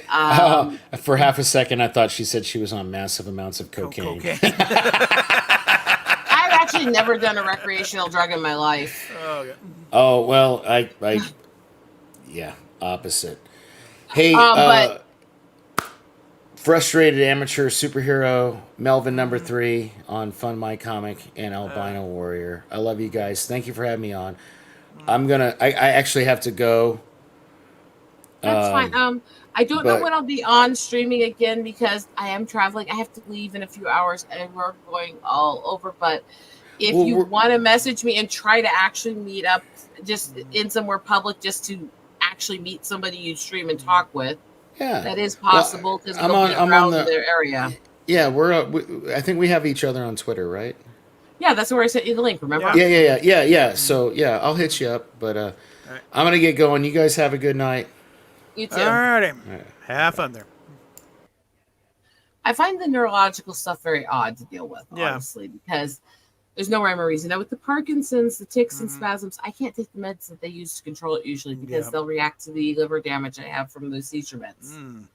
So, I literally can't take the meds that currently exist. So, I have a partial diagnosis. The complete and full diagnosis to absolutely rule everything else out is required by law to go through specialists to do all these tests to rule out every other option. To do that, there's only a few specialists in the country that can do it. Yeah. And the amount of money and travel it would take is extreme, to say the least. Now, as my doctor said, there are 10 symptoms in the 50 symptoms of Parkinson's that pretty much only exist in Parkinson's. She's not putting somebody through those testings if they have those symptoms, unless it gets to a point where they need the medicine that can be prescribed or there's a treatment that can be done for them. Yeah. Because there's no reason. That's what it is. The regulations on it are actually really ridiculous for Parkinson's. And so I have a diagnosis from her, but I have a partial diagnosis because she can't give a full one. And I said, that's it. I'm not going through the other. I'm not. Out of the 10 rare symptoms that only show up in Parkinson's, I have all 10. Out of the 50 signs, I have 49. I fucking have Parkinson's. So, Yeah. And even every doctor and specialist I have dealt with has all said, no, you absolutely have it. Yeah. It's a foregone conclusion. Just because we can't officially diagnose you, we're not going to deny it, So that's where it ended with that. And yes, I told people that it's a yes on Parkinson's. I did not tell them the details of how convoluted getting diagnosed is or the fact that I have a partial diagnosis because frankly, that's kind of a mess. Yeah. But because I can't take the treatments available, there's no point in going through spending anywhere from upwards of $15,000 to $45,000 with insurance to go travel these places and get this testing done. There's no point. And I can't afford to do that shit with everything else I've been dealing with for costs the last few years. Yeah. So I am on CBD treatments because it's one of the few things that actually is proven to work on the tics, spasms, and shakes. And I'm okay with that. I'm okay with what it does. I'm okay with how it is, and Yeah. my doctor's okay with it, and Yeah. she keeps an eye on other meds that she's going to give me, and if they'll react to that. Yeah. If I take less CBD for a night, I feel more of the tremors internally the next day. Yeah. That is early stage Parkinson's before it becomes just outward tics a lot. Yeah. Have a good night, Steffi, sweetie. Yeah. What it is it's completely non-visible to anybody, and you can't Yeah. feel it by touching on the outside. Yeah. But it's a form of tremor that happens inside the organs. Ugh. Yeah. So you look fine to everybody else, but you literally feel like you have an earthquake going off inside Yeah. you. You know, when your lungs are shaking. Yep. Which is why Yeah. I tell people you don't know what people are going through just because they look Yeah. fine to you. Mm-hmm. Yeah.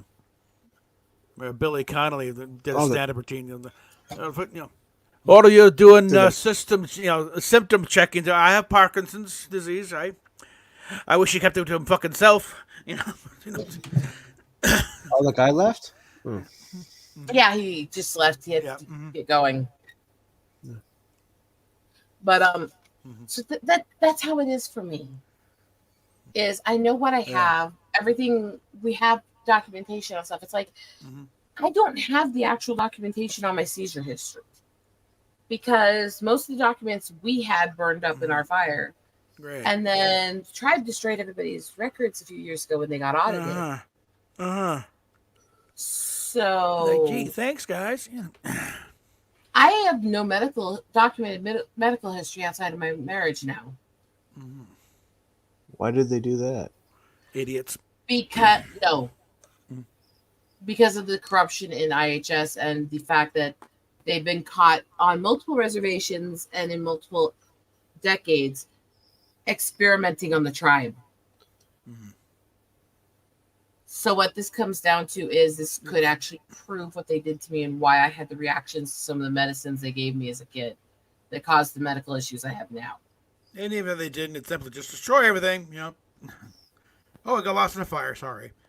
I absolutely believe they did. There's certain things that have happened to me and my family that don't make sense otherwise, including the fact that almost everybody ends up with some form of neuromuscular, neurological condition. None of these existed in the family prior to IHS. Yeah. So, no, I absolutely believe they're doing something to my family and me. And like I said, I was healthy and fine until they gave me this shot for requirement to get assistance to get into a school program for toddler age, for basically pre-kindergarten stuff for learning for kids. Does this And sound familiar, folks? no, there's no problem with anything. We just want you to take these so we can put you into the school system. My mom didn't know better then. She was very young. She had kids to deal with. She had no money, no resources. She needed me in this program so she could work to try to get some money into the family. Yeah. And she didn't know what it was. She didn't know these meds had these risks at all until I had a violent reaction when I got it, and within weeks I was having seizures. And all these issues, most of the issues I have are listed side effects of a tainted reaction or allergic reaction to one of the shots that they gave me. It's known. Yeah. So this was a long thing. And I've told people a bit about the seizure and waking up in it and stuff and all the things I went through. The testing and the treatments and going through the specialists after was a whole other thing too. And, doing sleep deprivation tests and probes in the head and crap like that when I was 3 and 4 years old. I mean,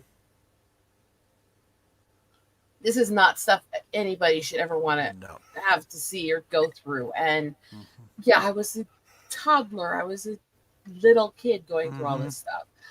And I remember going through this stuff. I remember the pain. I remember trying desperately not to fall asleep for days so I could properly do the test so they could get the correct reading. I mean, I remember And part of a all it. minority that still the regulations are, well, we barely recognize them as people. So go, knock yourself out, guys. I mean, it's for the greater good.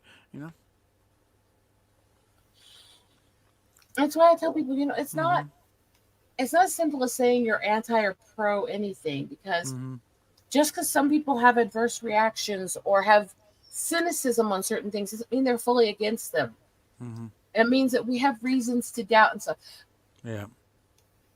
The rates of allergic reactions, violent reactions, and tainted meds Mm-hmm. that occur in the reservations is 5 to 50 times higher than anywhere else, depending on the res and depending on what's around them.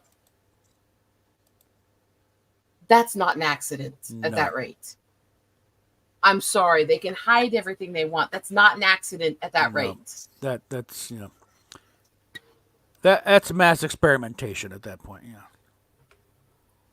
And I am cynical of a lot of things because my experiences and my survival have taught me to be.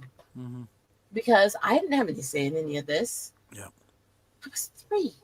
Mm-hmm. And I've had people tell me, well, it's your fault for being in IHS. It's like, you mean, wait. First Like of all, you had a fucking even- choice. even if you're one of those who believes that people are to blame for taking assistance, never the child that doesn't have a Yeah. choice. Mm-hmm.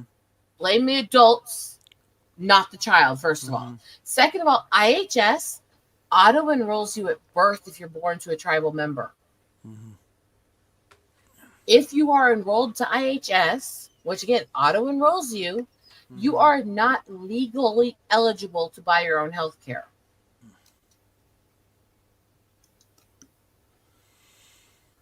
So how did I have any say in this even if I had been an adult? Mm-hmm. I had no say in this. Yeah. The only way I got out of that system was my marriage. Yeah. Because they can't regulate that he can't put me on his. Mm-hmm.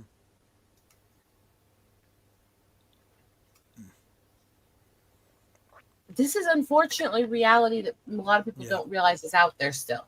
Mm-hmm. And yes, do I sit there and tell people that most of these people complaining about racial issues are blowing it out their ass and making shit up so they can feel entitled and victimhood? Absolutely. Mm-hmm. Are there actual racial issues still? Absolutely. Oh, yeah.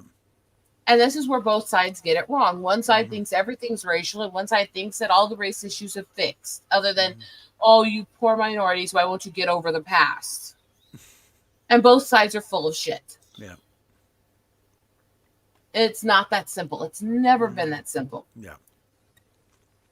That's like people who try to say if you're white, you're a colonizer. It's like, do you have any idea the history of the Irish? They have never been a power in any of this European No. colonizer era. They have always been the slave class. Yeah. They are not The- power just because they're pale skinned. Most of the first slaves in America were Irish. Okay. I got I mean, news you for can them. blame it. You can Most blame of the it. Yeah. slaves in Europe were Celtic, Yeah. Irish, Scottish, even going into the Norwegian. They had a lot of slavery issues with people targeting them. That was payback for the Vikings, don't you know? Mm-hmm. Yeah. Mm-hmm. So there's this whole viewpoint that's absolutely skewed where they act like anybody white came from a colonial power. Even if you're British, you didn't necessarily, because most of the lower class in England had no rights. They were a Yeah. slave class. Now, like John Cleese saying, okay, so reparation. Okay, can I now sue Rome for reparations for what the Romans did to Britain? When does it end? And so I don't believe in any reparation except for person to person. Yeah. You have a right to go after somebody who's wronged you. Yeah. That's like the ones that are Otherwise, actually in the internment If you camps. wanna- Yes, if they you get want to checks. go after somebody for something that was done to somebody in the past, that fuck you. Mm-hmm. You want to go after somebody because you feel that race wronged you, fuck you. Yeah. Mm-hmm.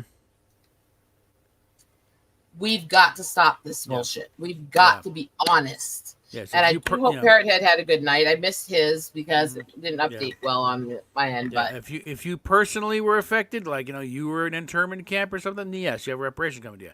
If your your great great granddaddy was forced to pick cotton on my great great granddaddy's plantation, sorry, you're out of luck. Okay. how is that my sin? Right? Look, I got news for people.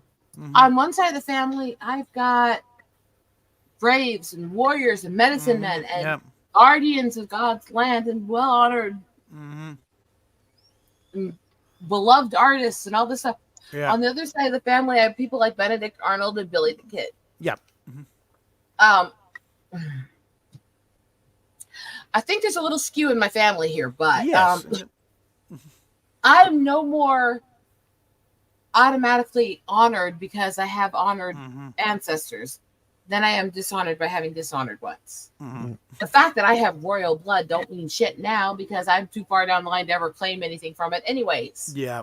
If you got any British blood, you got royal blood because they were, No, this is a little more direct and provable, legitimate. actually. Oh, legit. That's the tricky one. Yeah. This is, we actually can prove a DNA link to one of the duchesses that was set to the throne decades, a few generations back, Okay. who was reported to have supposedly died in a carriage accident, but who actually ran off on the husband they forced her to marry with the Irish slave gardener. And thus disowned, So- and there we go. Any claim would be. They, I'm sorry. buried somebody saying it was her, and it was opened up a couple decades ago, and they found out that the person buried as her has no genetic link to the family whatsoever. So it makes you wonder who they got rid of and buried as her. We just found a body. People drop dead all the time. She's close enough. I thought I'd just share this. This is a part of my life that I don't get to share with my family because One sec. they're somewhat racist. Okay. And this is. This is my girlfriend, Oh, Joyce. okay. I've seen her since last August, All right.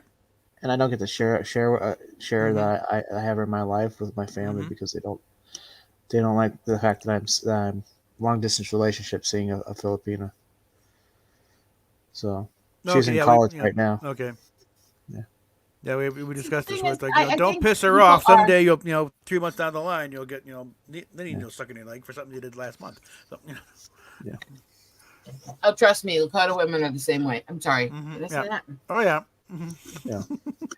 But there's a thing where this whole culture of we want amends, we want vengeance. It's like, well, first of all, I always look to vengeance is mine, saith the Lord. First of all, Yeah. Anyway, there is a thing to actual justice versus revenge, and that's a fine line to tread. Yeah. One of the first things you learn if you go through therapy, if you go through serious trauma and stuff, is in order for you to fully let go of the pain, you have to actually forgive the person that wronged you. Yeah. That's a psychological thing that is actually fact. You cannot get over the pain if you can't forgive it. There's a reason why we're called in my faith to forgive people, and it's not just to give grace to the person who wronged you, it's to heal your own heart. Yeah. Get it off your own ass. Yeah. Because it's not healthy to live with these pains. No. It's not healthy to be consumed by these things that were done to you. And is it easy to forgive some people, especially depending on what they did? Yeah. I mean, knowing a little of my past, do you think it was Yeah. easy to forgive and let go? It's not. Do I harbor a resentment? Not really. Well, since some of them already had their painful retribution and had to have surgery and have it corrected, yeah. You're actually not, though, because we're dealing with a bit of that stuff. Here's the thing for me. In certain cases. We all need a grace with each other. We all need some understanding. Yeah. And life sometimes is very complicated and difficult. And that's facts. It's reality. Yeah. It's something we can't really avoid. But it's something that's not necessarily good either. Yeah. Life isn't easy. Never has been, never will be. Yeah. And it's as different as selling something. Yeah. But we can do good for each other and try to make it better. I have been through a lot, and most of it doesn't make sense. And the likelihood of all these weird and rare conditions in one person is over the top. I shouldn't exist by any marker. My dad's the only person with his forms of muscular dystrophy who have kids. I'm his youngest. I mean, I shouldn't exist by any marker. My husband was born when his dad was supposed to be sterile and his mom's tubes were tied. Whoops. Somebody messed Apparently, it actually can still happen even with a successful ligation. up. Hmm. It's extremely rare, but sometimes Yeah. that sperm will find a way through the muscular tissue up. Yeah, and It has actually happened with no actual fault or failure. life will find a way. And Steve did. Mm-hmm. So there are rare circumstances. There are weird and unique conditions. I am glad that I can do something to try to help other people. Mm-hmm. I had a recent experience with somebody who reached out to me because of my photography and art, because I inspired her some. Mm-hmm. And I was able to help her through a point where I could have lost her. Yeah. To me, that means everything. It means Oh, there's yeah. a purpose to my art just from that. Yeah. Because if it managed to help a life, then there's a purpose. That gives you a reason to keep breathing. Yeah. Do good.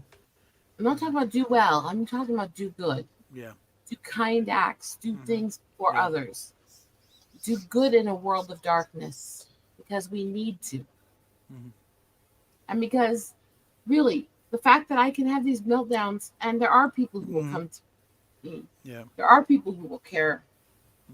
To me, it's overwhelming because I've never been very good at having people care about me. I've never been very good at finding people who would actually fucking care about me in the first place. Yeah. So, the fact that I do have people who reach out, who care now, Right. who will willing to do so much for me, it means more than most people will ever know. Don't you start crying now. You're gonna get me weepy. Okay, come on. I'm not crying, I damn can't it. do that. I can't do that online. Come on. Yes, you can. Don't There's be a no wuss. crying on YouTube. I refer to somebody that we both have known who I don't exactly get along with. And how many times has she said bawling fits on her stream? Yeah, I know. Yeah, Although I still don't like her anymore. yeah So, that's one thing. What kind of wish stuff had stuck on. Like she needs to learn to let go of some grudges here and there. Yeah. 'Cause it mainly just not worth it. no, it's not. Honestly, we can't. I'm not going to hold a grudge to most people. Yeah. Even the people that have fucked me over, even the people who I don't get along with anymore. I genuinely do wish well for them. I do pray that they'll see the light and they'll become better people. Yeah. I don't want to be that person. I don't want to be angry and bitter. Oh, God. Which is funny considering the comment I made in private earlier. If anybody actually listened and paid attention. I missed some of that. Towards the top of the private chat. I have reasons, which I won't get into on air, but yes. Okay. Anyway. There's certain people that I think have managed to manipulate enough other people that I'm just tired of it at this point. And there's two things I don't forgive. A, when people are actually trying to dox and swat people. Yeah. Which is why I don't talk to one bitch that I used to deal with. And two, when people will try to use somebody's medical or mental conditions against them. No, that's just low. Which also is another reason I don't talk to that bitch, but it's also a reason I don't like certain people because they've done that to me intentionally and even said on air that they were trying to set off my ticks so that they could talk over me and win the argument. God. That to me is a no forgiveness. How about just get a better argument? Yeah. That, I mean, or just accept that you're not going to get me to change my mind and you're not going to change the minds of the people in the chat. So you can state your points, we can state our points, and we can agree to fucking disagree. Like civilized fucking humans.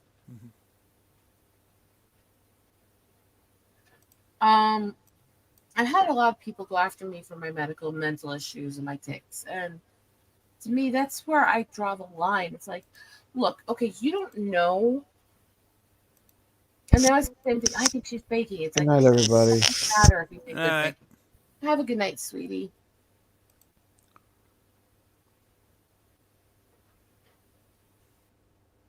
There we go. I get so tired of the BS. Let's show a little compassion. Let's show a little grace. Let's show a little patience. Show a little pussy. Apparently. Except for she's not so little. She's more like Potato Cat. Yeah. You're missing Henri. Might be asleep. I know. Oh, okay. No, she. Yeah, Henri just showed up. Yeah, let me get on here and watch this little fat fucker go out of here. I think there's sound here. Hold on. Nope, there's no sound. I don't need sound anyways. Sound's more likely to make me get struck. This is just proof that you never know somebody's activity level or conditions just from a glance. Mm-hmm. Yeah, and I also posted in the comment, is it okay if I hate this guy? You know, right now. Ornery, like on my shirt.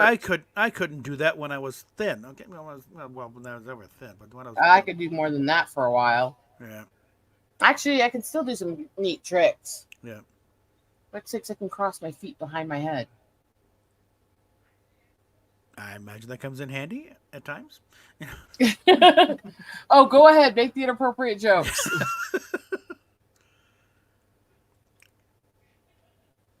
Yep, she's back in. Oh, that's right. Fall on your ass. Yeah. She's like, I don't care. Just pet me. Yeah. Hey,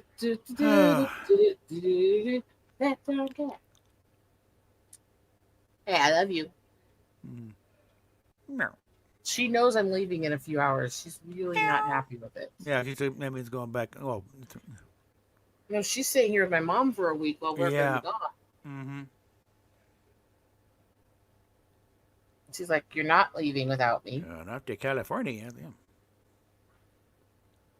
It's not like I want to go there. Yeah. She's like, good, then you're not going. That doesn't work that She's way. holding on really tight. Ow, ow, ow, ow, ow, ow, ow, ow. Yeah. Mm-hmm.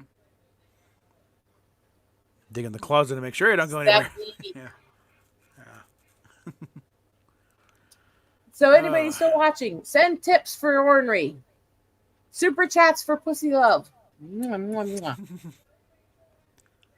Come on. I think the only one in mind right now is Steph. I don't know. I've still got a decent number up there. But they're all quiet. Look at that kitty. How could you resist? Look at her. Hold on. Look at that cutie. Look at that face. Come on, she has a doppelganger online, and that doppelganger's got almost 1 million followers. She's worth it. Look at her.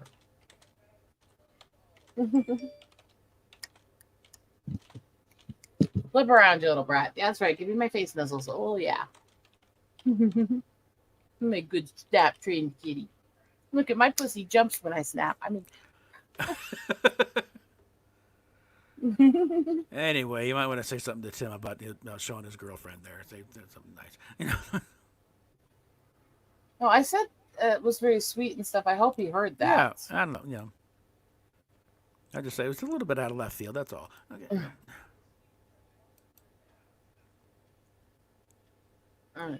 Oh. Ornery, I love you. I love you. I love you. Okay. Yeah. Got followed by a filmmaker. This affection right here deserves super chats, doesn't it? Yeah. Mm-hmm. Look at that. Oh. For the kitty. Come on. Yeah. I got an entire PSA done, or your pledge thing from my channel. You know, about please, for the sake of this cat, and I got a whole bunch of montage of pictures of Jones. I'm like, let me see if I can fold that up. Hold on. Yeah, good girl. A little audio visual thing. I love you. I love you. Yes, I do. Yes. I love you. Good girl. Okay. Yeah. You can tell how much she likes rubbing on me, can't you? Mm-hmm. Where is that stupid cat? Whoa, don't fall. Crazy girl. Whoa. What you doing now? Is the one? Now she's rubbing on my feet. It'd be while we were still out there because we wouldn't have done one. Come on, Yeah. super chat for Super Ornery. Hi, Johnny. My cat was just up here being super affectionate, which if you back up about a minute or two, you could watch. Other than that, we're having fun. Basically helping me prepare myself to have to travel again because my anxieties go sky high when I have to deal with all this stuff. Sky high. Mm-hmm. Anxiety, but I am ready. Okay. And I think I'm doing a great deal of restraint, showing, not going into my personal drama. It's been rather active the past, 48 hours. Mainly today. You're welcome to talk about whatever you'd like. I'm very open to people. Okay, well, things got a little popping today on my side. Mainly because, got stuff passed on to me about, there we go. No, that's not it either. But, someone calling out Indy on the phone. You promised us 50-50, and she went, I didn't promise you shit. Now it seems gives it amount. Oh, really? So, dug up her coming out video where she specifically said that she would do 50-50 stuff. About three different times. That's okay, Johnny. Here we go. I can't say the name Johnny without thinking about things like the homecoming queen's got a gun and stuff like that. So, yeah. Cookie, Okay. Cookie, lend me your comb. Cookie. There we go. I might be a little nuts. I'm going slightly mad. I'm fun. I'm going slightly I'm fun. mad. I'm fun. That's why I am what I am. But here we Oh, go. well, let's go for it. Say what you want to say. What? Let's see. Let's Oh, see what okay. she's got here. Well, that's what I got here.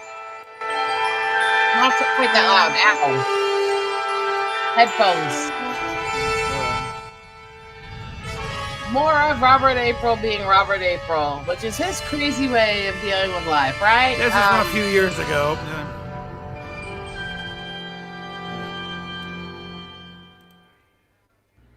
Why donate to the Captain April channel? For starters, it enables us to eat, keep the gas tank filled, this adorable kitty cat fed, and occasionally allowing us to get a hotel room for the night so we can Makes get cleaned sense. up, do our laundry, and enable us to interact with polite society without fear of having stones thrown in our direction. Because, let's face it, our years as productive members of the labor force are well behind us, for a variety of reasons, not all of them within our control. So supporting this channel enables us to contribute in the best way possible, by bitching and moaning about popular culture for your entertainment, and seeing all the geeky things you can't because you're stuck in your humdrum mundane life. Contributing to the Captain April channel allows you to live vicariously through us all of your nerdy dreams and ambitions. There's all my for camera with the small frog, by the monetary way, yeah. contribution. But more importantly, donating to the Captain April channel helps balance your karmic debt.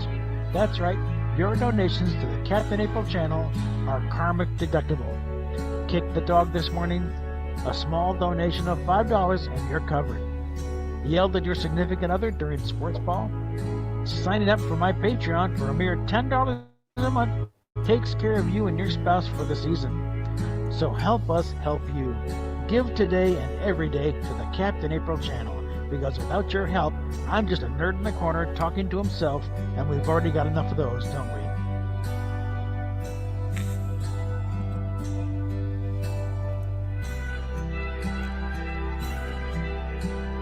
You still are absolutely a giant Yeah. nerd. That ad just proves it more, by the way. Yeah. Ow. Ow.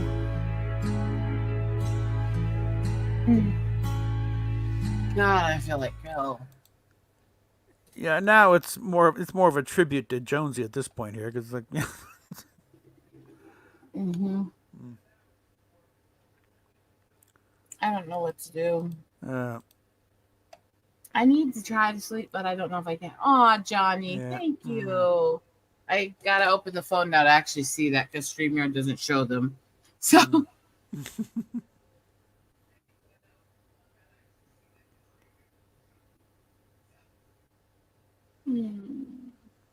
it's a kitty symbol. Aw. Aw, that's sweet.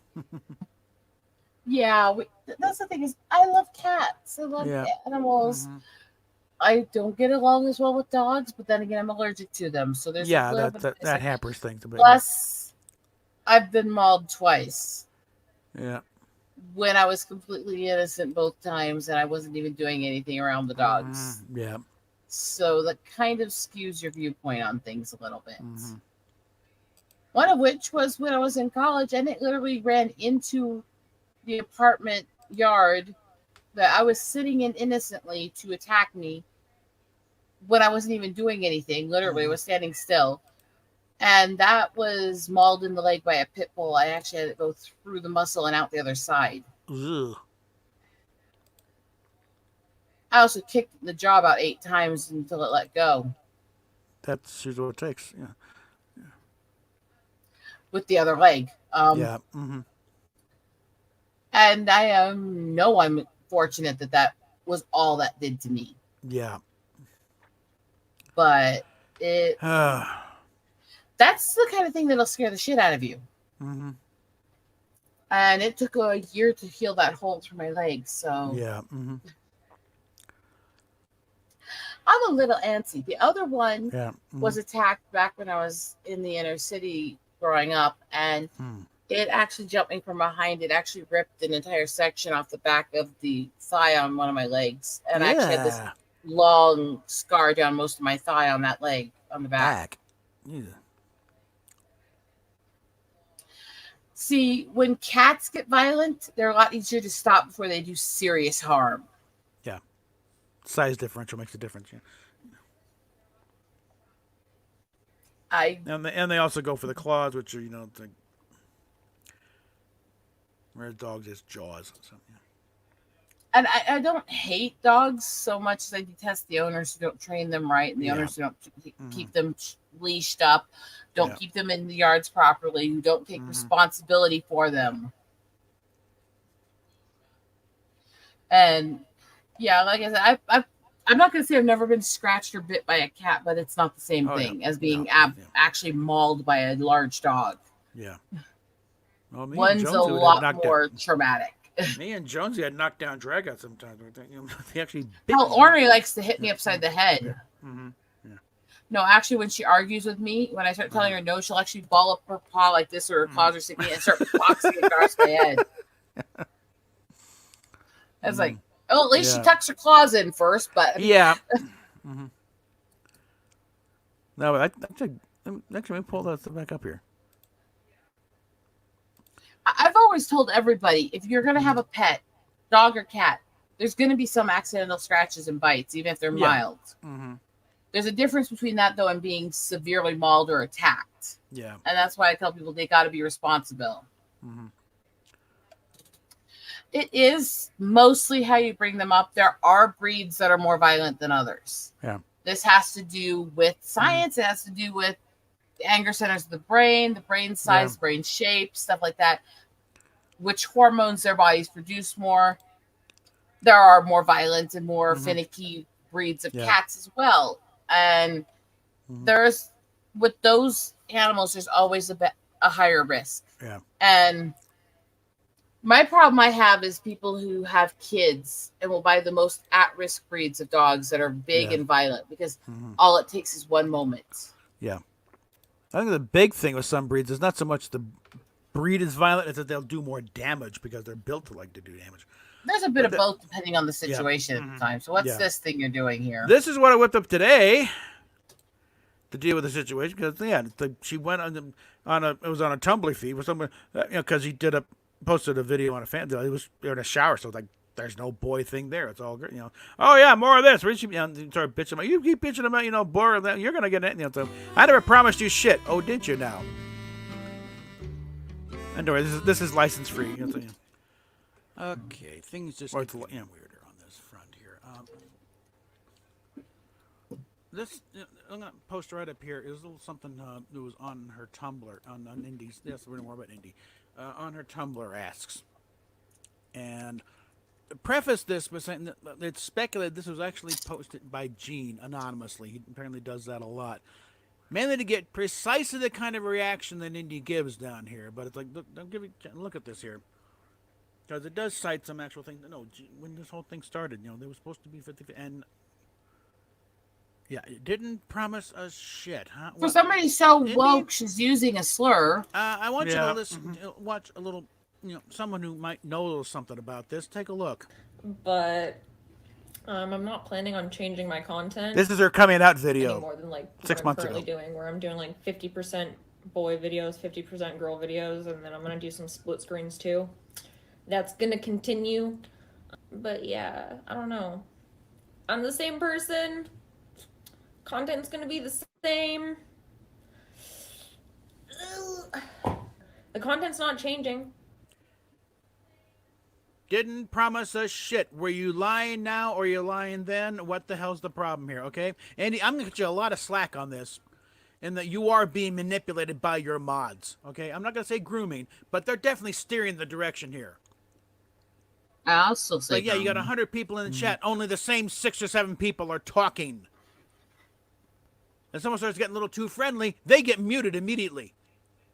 Oh, she's giving him too much attention. No, we can't have that. How about a live stream, no mods? Let the chat actually chat. Let them actually talk to you and ask questions and get answers. Because right now, they're making you look out to be a big, fat, manipulative liar.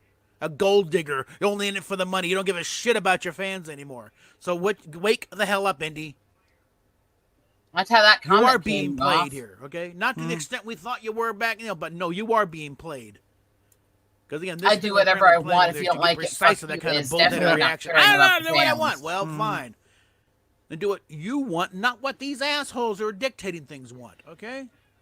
Come on, Indy, you're better than this. If it was I would do what I want, then why does she have prompts where if you send this big of a super or stuff, you get whatever you want, basically, based on supers? Yeah.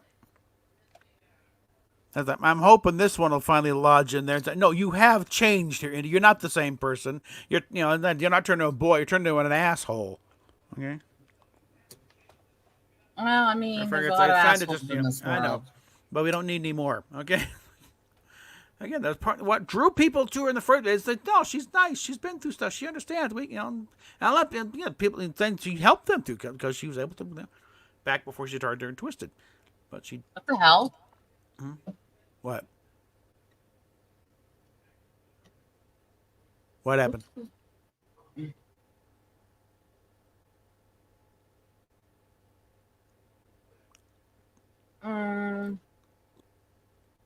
Okay, that was weird as hell. What? For a moment there, it wouldn't let me into my live chat. Odd.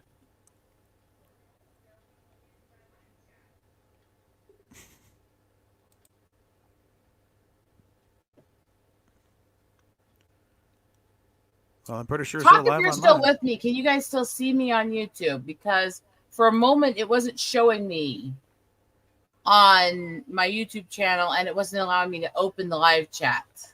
Well, we're still live on mine. Let me check mine real quick. And I'm having issues with the phone accessing things. And Ibrahim's on How are yours, we so- doing, Ibrahim? Exhausted. That's really weird, Johnny. I think YouTube's having some issues. I currently am trying to build channels, and I'm trying to not get completely killed and by algorithms, because apparently they changed the terms on me as soon as I started growing. While I had everything programmed to follow the old terms of the algorithm, and I got completely throttled by following the rules that they themselves told me were the ones to do to keep yourself in the algorithm. So I'm trying to get Twitch up and going, but it's hard when you're not a constant streamer, and it's hard to constantly stream when you are going through a lot. So the stream started tonight because I've been traveling, dealing with stuff, and I have anxieties, and I like being able to not just express them to audiences and kind of help people through mental health stuff, but I like to have company, and I like to be able to talk to the people I care about, and that includes followers, fans, stuff like that. So it's therapeutic to me, and it's a way I can find people who also need a friend who they can talk to at the time. And this is somebody who's been there a lot for me, who's very supportive of me for a lot of my issues. So he tends to show up a lot of the time when the stuff's going on. Are they gonna be here? Other than that, most of the time when I'm streaming, it's either supportive stuff where we're helping each other out, or it's nerd chats or animal work, because I work as a nature photographer and do a lot of animal videos and stuff like that. So I do a lot of talks about work as a photographer, work in nature, the experiences of animal interactions and stuff like that.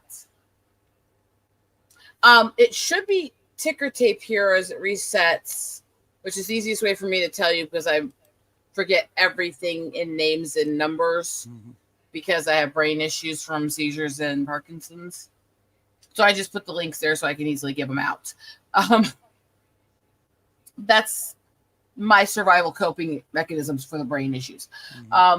The photo behind us in the background is actually a photo I took. Let me see. There's supposed to be a way to pop the picture out here if I can actually remember how to do it. Assuming I don't completely suck with technology. One of those settings at the bottom. Yeah. Let's see here. Well, let me pull up my YouTube channel here. I was just on there.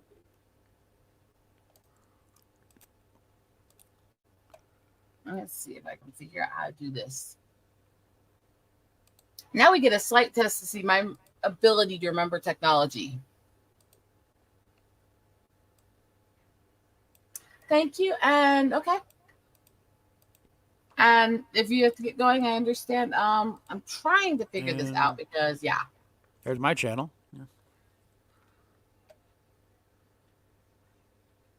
Yeah. Okay, so this problem here is I don't have it programmed in as an overlay. And I don't know how to here. Based on what I have, I might have to go into StreamYard on the phone to add it. Yep. That's my fun. And yes, that's his channel for YouTube. Now you got me thinking of something. I do actually need to edit though. I need to be able to pop a couple of these images up as overlays so I can actually show the photography when I'm explaining things to people. So let me see how well I can fix this and edit this. I'll do a little experimenting on StreamYard while I'm on air. And I know if something happens and I have to crash this for a minute, Robert will be good while I'm gone for a minute. Right. That's something I know was an absolute guarantee for me. So what I need to do is go into the open page here.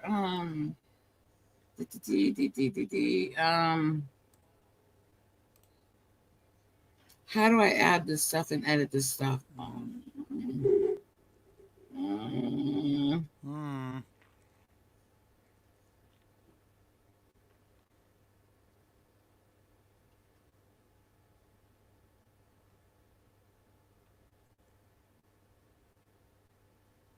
Anyway, I got another one lined up here for it's a quick little like. Ooh, I do still have that. Minute and 8 seconds. One moment here. I'm actually gonna have to use this. I just found something out actually. And the stuff I have stored on this includes the video that YouTube took down of me ranting about the amazing Lucas and his attack on people with well, there you go. Ooh. Repost time. I don't know. That one might actually get me in trouble. That one I was not well behaved on. Oh my God, I was not. Well, that's part of the fun. It came down because I went ballistic because of something he said, and I did. I went absolutely ballistic, calling him every sellout word in the book in very vulgar language. And I'm not sorry I did, actually. So I'm going to enter a blank Well, a few, one here briefly. A few, one.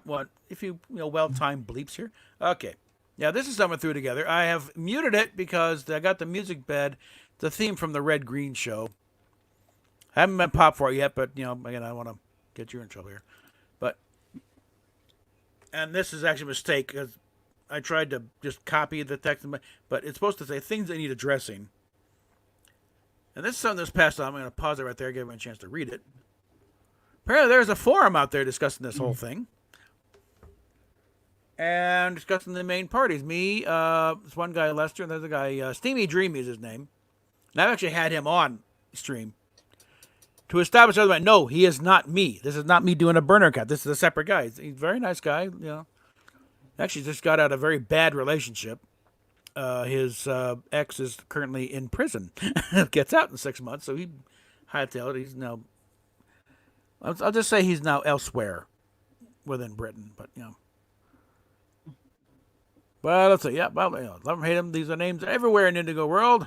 So what do you actually know? Loads, but what's the truth? Here's what I think. Again, this was passed on to me from a third party. Captain Robert, Bob. At Bob's core, he cares for Indigo. He went to professional about Indigo. Bob decided he was looking for advice on how he should go forward, what he should say to Indigo. Nothing about Indigo herself.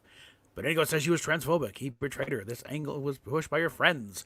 They agree with anything she says. All they care about is staying close to their pet porn star. Sadly, Indigo is either too stoned or too dumb to see how there's a big split between Indigo and her fans. Fans starting to think she doesn't care about the fans anymore.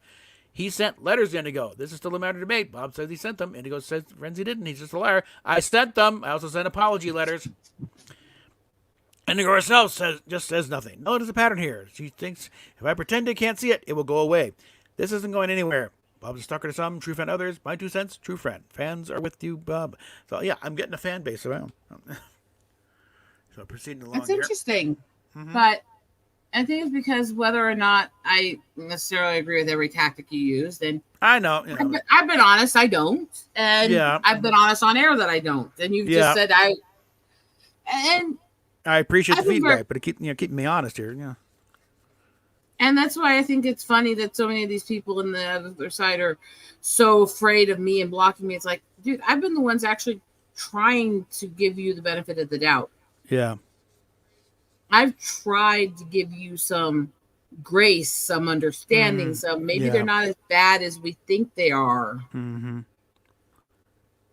Well, it's like, the guys involved, on her side, it's like, okay, they're not as bad as we thought they were, but they're not exactly, PTA category either. Okay, and there's we got Lester, hard nut to crack. Core of Indigo's fans think he really is Gazer. Fans not sure, but mostly don't believe he is.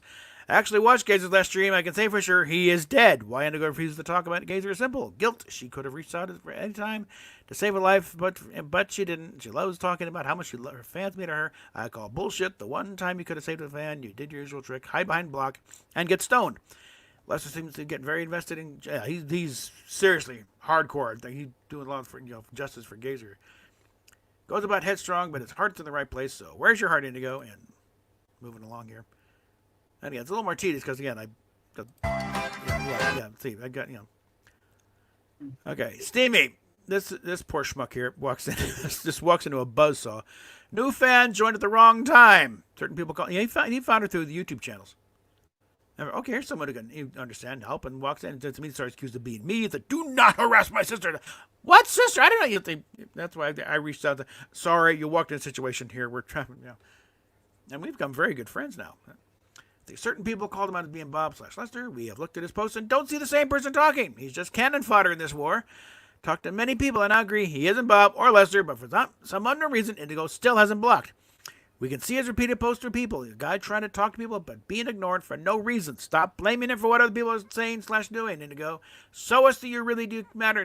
That you really do matter to you. Admit you made a mistake with Steamy. Unblock and apologize to him for once. Be the person we left in the first place. Bob's admitted he made mistakes. Now it's your turn. Everyone that has blocked Steamy needs to unblock him. Talk to him. He's actually a nice guy. Stop the name calling and bullying. I agree. Yeah. And this is the capper here.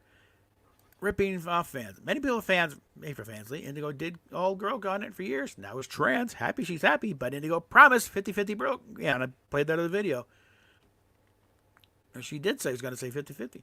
Last 6 months have been nothing but femboy time. Many people wouldn't have paid for the last 6 months if they knew it was going to be just femboy. You left OnlyFans because you said you didn't like how they ripped off your fans.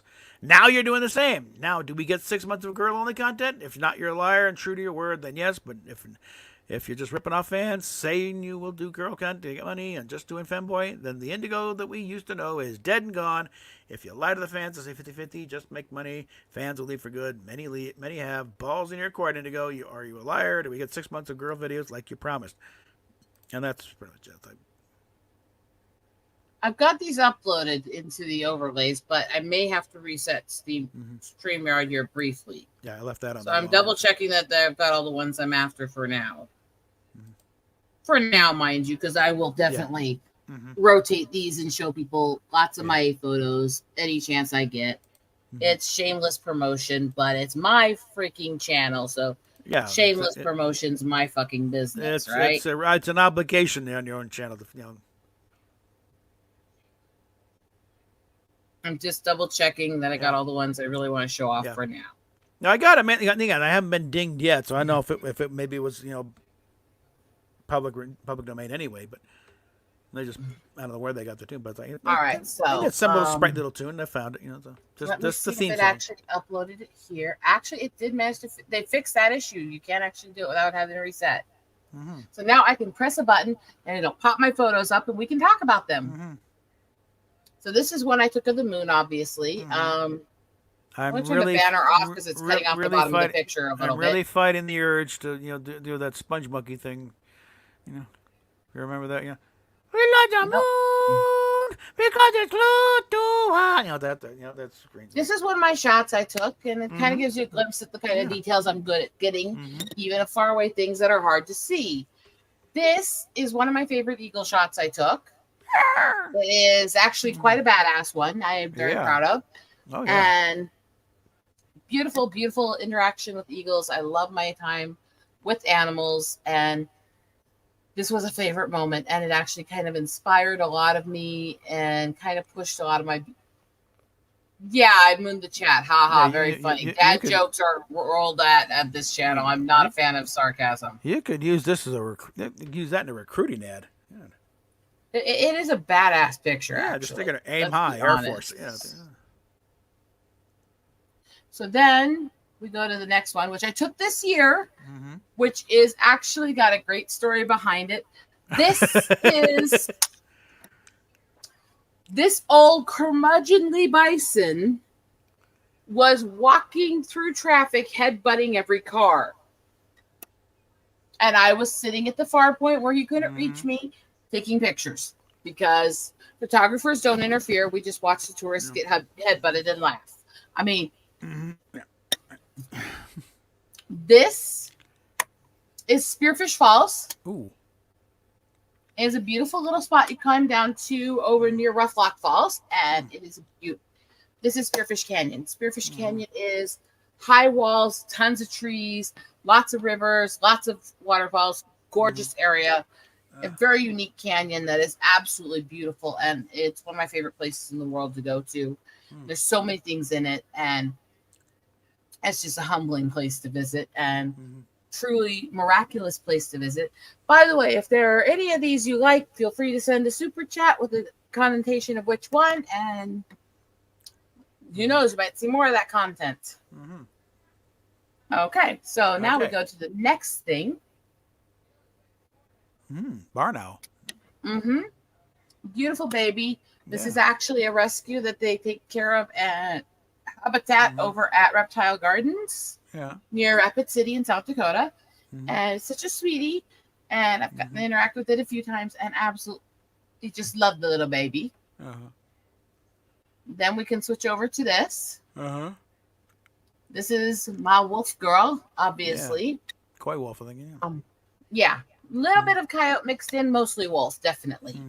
And beautiful baby, right? Yeah. And then this one is actually was taken at the top of the Grand Canyon. It's a close up on the Raven.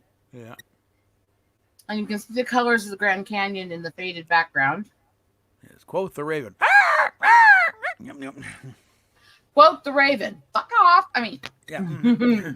sorry, did I say that? Anyway, this one was actually taken on the railing that goes into Rushmore. Christmas time is here. No. Oh boy. Yeah. So I've got a couple chipmunks in here Yeah. because the pictures are freaking amazing. Here is one from actually a duck park that's funded through my husband's workplace. And look at the pretty mandarin. Oh yeah.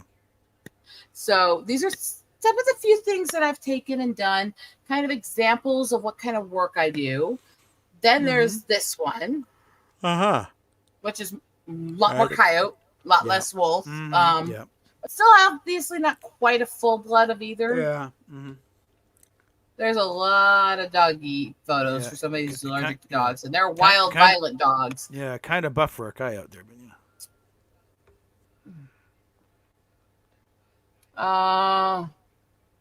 It was a little stocky for a coyote. They're skinny little fucks.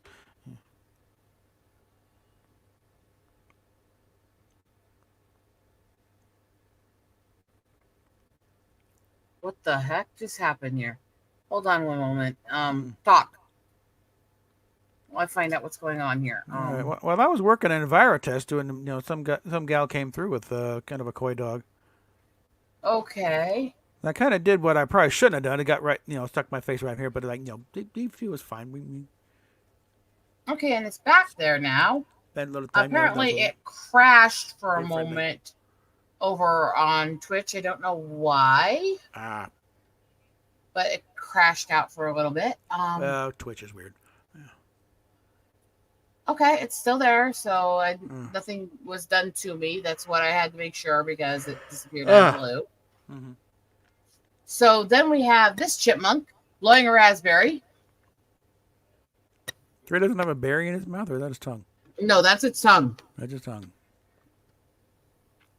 It was actually licking the rocks, so. Followed by this baby red panda. Red panda is suddenly getting a whole new popularity. Oh, I've loved them for years and years, but they are becoming more popular, and they are one of my favorite animals. They have been for a very long time, and any chance I get, I go find somewhere to visit them and take pictures of them. And yes, this one was very small. There's pictures in the same set where you can see it next to its dad and how much bigger daddy is and stuff like that, and it's really great. Then there's this monarch. Yes.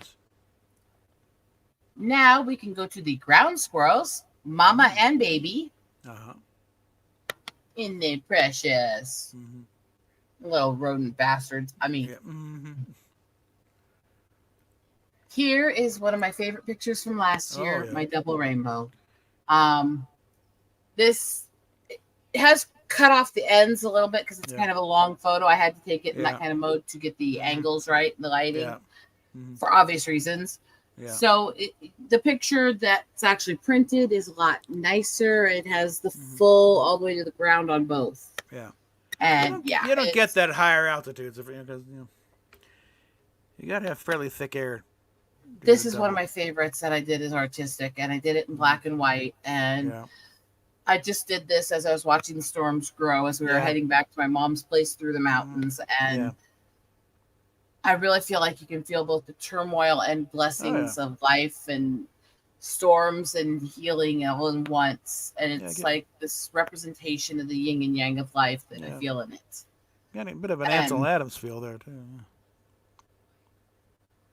This is one I actually took in Wisconsin on one of the back roads. And you can see it's during the end of winter with all the snow and ice starting to melt, but still there.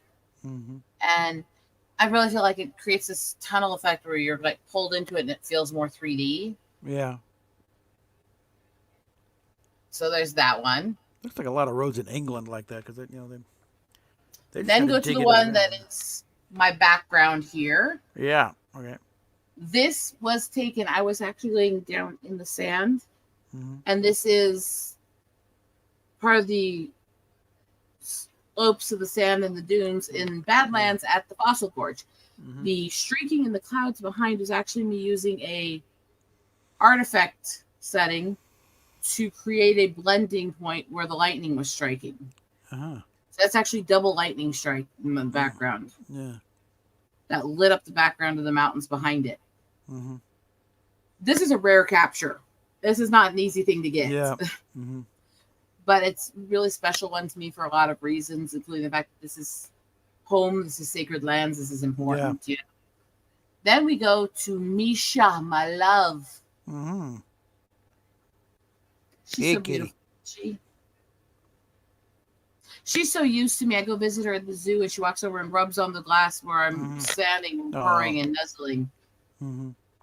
She knows my voice. Isn't that sweet? I still don't want to actually pet her. She's too big. Anyway, moving on. My visit to Florida, which I've been to the South once in my life, got me this shot of a brown pelican. Yeah. Which I love. And yes, unfortunately, you don't get as much of the clarity. It doesn't come out in overlays like this, but you at least get the general idea. Yeah. The pictures in print form and in the form I got them are much realer than this. Yeah. And then close it off with the view from on top of Heady Draw at the secondary point on Mount Coolidge. And it's just beautiful. Yeah. This is home. This is the Black Hills. This is where I grew up. Was this. This is not far from where I was born, where I grew up, all that. This is home. It gives you kind of a glimpse at me and my life. So there's a few pictures to share. There's a few things to say. And if there's anything there that interests you, if there's anything there that you find fascinating, any animals you're more interested in, let me know. Because this is the stuff I do. And I record videos and I share all kinds of stuff on these things. And I do love my work. I genuinely love it. But it's an example of who I am. Yeah. I'm crazy. I'm hyper. I'm a pain in the butt. I have all kinds of issues. But in the end, seriously, how many people with my issues would be taking the effort to learn and do this stuff? Yeah. Well, the old line, find something you love to do. You never work a day in your life.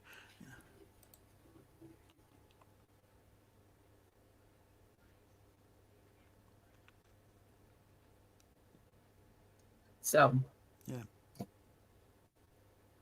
it's incredible work if you can handle it. But I have there are people I've had ask me about it that I said, I don't think it's for them. And it's not that I don't love them. It's not that I don't think they're good people. It's just I know them. And it's not their alley.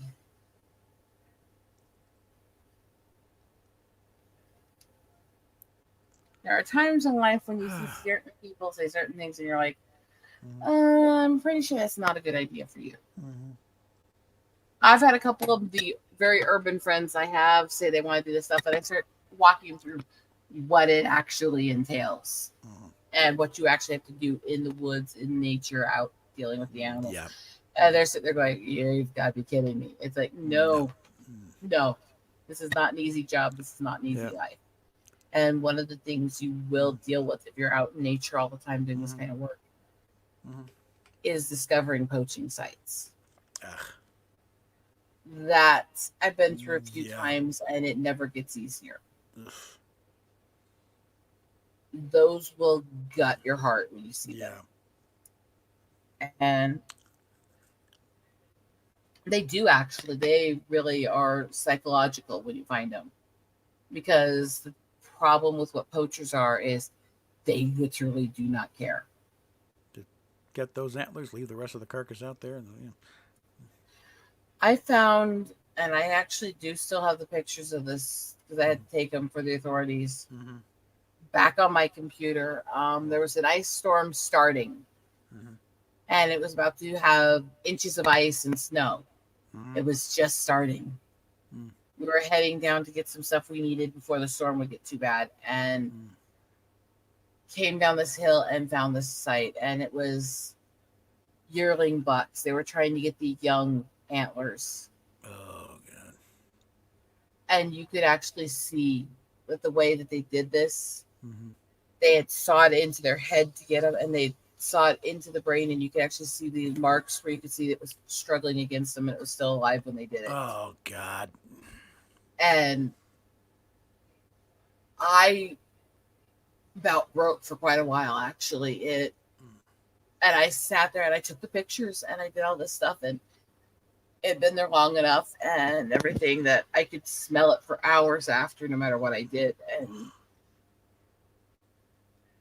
there are things you don't want to deal with that you will experience in this job. Yes, wildlife But the department. good that we take can some do. pictures for you. Yeah. The good that we can do and the things Yeah. that we can help with Mm-hmm. far outweigh the bad. But the bad are really traumatic. Yeah. That sort of thing. I have found both somebody's farm dog and a coyote that were also very obviously done by poachers too. And again, it's traumatic to see it. It's one of those things that I think a lot of people don't understand. I don't think they realize it's still happening. They still do that? Yes, they do. There's some sick people out here. A while back, does anyone remember what happened with the lone survivor's dog? I remember this one. He got his dog as a service animal when he got back after going through all that. Yeah. And this dog was training it as his service dog from puppy. Mm-hmm. It was still very trusting. Yeah. They actually had a group of teens that intentionally lured it out of his yard and tortured it to death. Oh god. I remember this, and I remember the fact that they did get arrested because he tracked them down across the entire state and found them. Yeah. And this is the stuff that does happen. It's a reality of this job. Good morning, Bone Sweetie. Yeah. That's why it's now a felony in Colorado for animal cruelty. Okay. So I love my work, Mhm. but I try to warn people. I have found Yeah. at one point there's something that was an obvious cult action sacrifice. And I won't get into the details of that scene. Please don't. Yeah. This stuff is traumatic, but there's a point also. I have actually helped them track some of these guys. Mhm. I've actually helped them catch 2 of the 4 places I Yeah. found. Mhm. They actually did catch the guys. And also say most of these cult things are like it's a bunch of wannabes because the real pagans and Wiccans, they love their cats. They don't do they would never do this. Well, there's a couple things to that. The cults are not just those who think they're pagan and Wiccan. I know. Yeah. Mhm. And some of them are legitimately that psycho. The other thing is, it doesn't matter if it's a wannabe at that point. When you start creating an offshoot religion Yeah, and it's still a killing dead things animal. for Yeah. it, Yeah. Mhm. you're still psycho. You're still Mhm. serial Yeah. killer in waiting. Mhm. So Yeah. it's traumatic to see, and it's Yeah, one of those things people don't understand unless they find it. They can But I dig don't into want 'em the to. psychology at trial. Okay. Yeah. The other hard part of the job is even sometimes just what you see the animals do. Mhm. I have seen some twisted, violent shit the animals have done to Oh, each yeah. other. Mhm. Yeah. And most of it doesn't bother me. I grew up in the woods. I grew up Mhm. watching animals. I grew Yeah. up hunting. So Mhm. that stuff I kind of get most of the time. There's a few I didn't. Like the eagle that just decided she didn't like the gulls squawking. So she pinned one of each of the 2 under each wing and then pecked their heads open.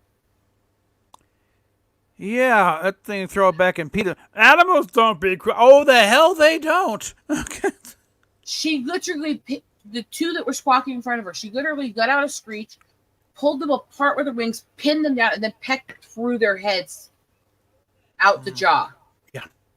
And then threw the carcasses at the rest of the gulls. as a lesson to the rest of them, shut the fuck up. I'm trying to sleep. And I'm sitting there Yeah, looking, yeah. going, Oh yeah, fuck? yeah. I Because that's about all I could say at that point. one of his old nature documentaries. Somebody, this newborn foal, they'll try to get up, and when the the herd leader came up and proceeded to stomp this poor little newborn horsey to death because it didn't quite meet his standard. What is you're just vicious. So something about animals don't the animals don't, the hell they don't. No, they will Animals are complex creatures just like they're people. animals. Okay. That means there's good, that means there's bad, that means there's violent. And sorry, hunting and predatorial naturally has a violent, twisted streak. Yeah, because And that's how some animals have to be to survive. Yeah. Mm-hmm. And It's like- if those animals didn't exist, everything would overpopulate and the world would die. Yeah. It's like even Jane Goodall herself has noted within chimpanzee society or chimpanzee groups, murder, cannibalism, sexual abuse, all kinds of And some of the things I've seen animals Some of the- do to each other. whatever vicious Now- stuff humans do. Yeah, chimps do it too. I've seen the way eagles hunt when they want big game. And what they usually do is they fly up underneath and they rip the throat out. A, that is violent to watch anyways. Yeah. B, okay, so out along the river Mhm. where all the eagles gather all winter. Mhm. So a lot of the winter you go out down this part of the river and there are eagles everywhere. Mhm. It'll be tree after tree after tree. There'll be dozens of them. So Mhm. obviously any pets that can go outside and survive in that area are hardened anyways, right? Yeah. Mm-hmm. There's a set of farms along the river in this area where they have outdoor pets that help farm cats that do their job. Mm-hmm. Obviously, surviving in that situation, you're a tough animal, right? But a fully grown bald eagle comes down. It's like Well, that's the thing. They know how to avoid it. They know how to hide. They Yeah. know how to be tough. But they also watch the animals that are their predators. yeah. This cat apparently learned the eagle's technique for killing. Mm. I watched this cat go from beside my car and start to run towards the front of my car. So I stopped a little ways back behind a couple cars. Let it Mhm. run through because I'm not going to run somebody's pet over. Yeah. Runs in front of the car, runs up beside the other cars, and jumps this small deer on the side of the road. Right in the throat, rips it open and drops it. Mm-hmm. And then starts ripping it apart and eating it. Yeah. This was a cat ripping apart and killing a deer. Mm-hmm. I didn't have a processing for that. By the time I managed to get out of shock enough to start taking pictures, I got pictures of the cat eating the deer on the ground. Mm-hmm. That's how fast it killed it. Yeah. I'm reminded. And ripped the shoulder and the ribs open in seconds. Second episode this season of Lower Decks. They're trying to get a couple of humans that have been captured in an alien menagerie type thing. These are very cooperative. No, we're fine. Whenever it happens, they can contact Starfleet. They come pick them up. But there's this one creature in there called a Moopsie. This cute little blue little football, Pokemon type thing. Moopsie. It's a horribly dangerous creature. It will, oh my God! It's like, holy fuck! It's loose. What? It's gonna. So it's a nibbler? It'll drink our bones. I didn't drink it. It got into a cage with something called a swamp guy. Huge, horrible looking creature. And Moopsie leaps onto its back, and suddenly just basically sucking the bones out of the and just nothing left but a heap of skin. And then leaps on the other one there, and then they're running for their lives. Think back to And then Futurama. flip up. Think Nibbler. Mm-hmm. Yeah. Nibbler designed as this cute little thing. Boom, Yeah. boom, creature. Everything on that planet he'd eaten and consumed and killed. Even Nibbler looks a little dangerous though. If you look at it. This thing is like let me just find a picture. And it is like the typical Pokemon type thing. It's just Moopsie. That's But that's the thing, you don't know. There are Yeah. tiny little cute creatures. One of the cutest animals in the world is a slow loris. You realize they have a toxin in their claws. They poison you if they touch you.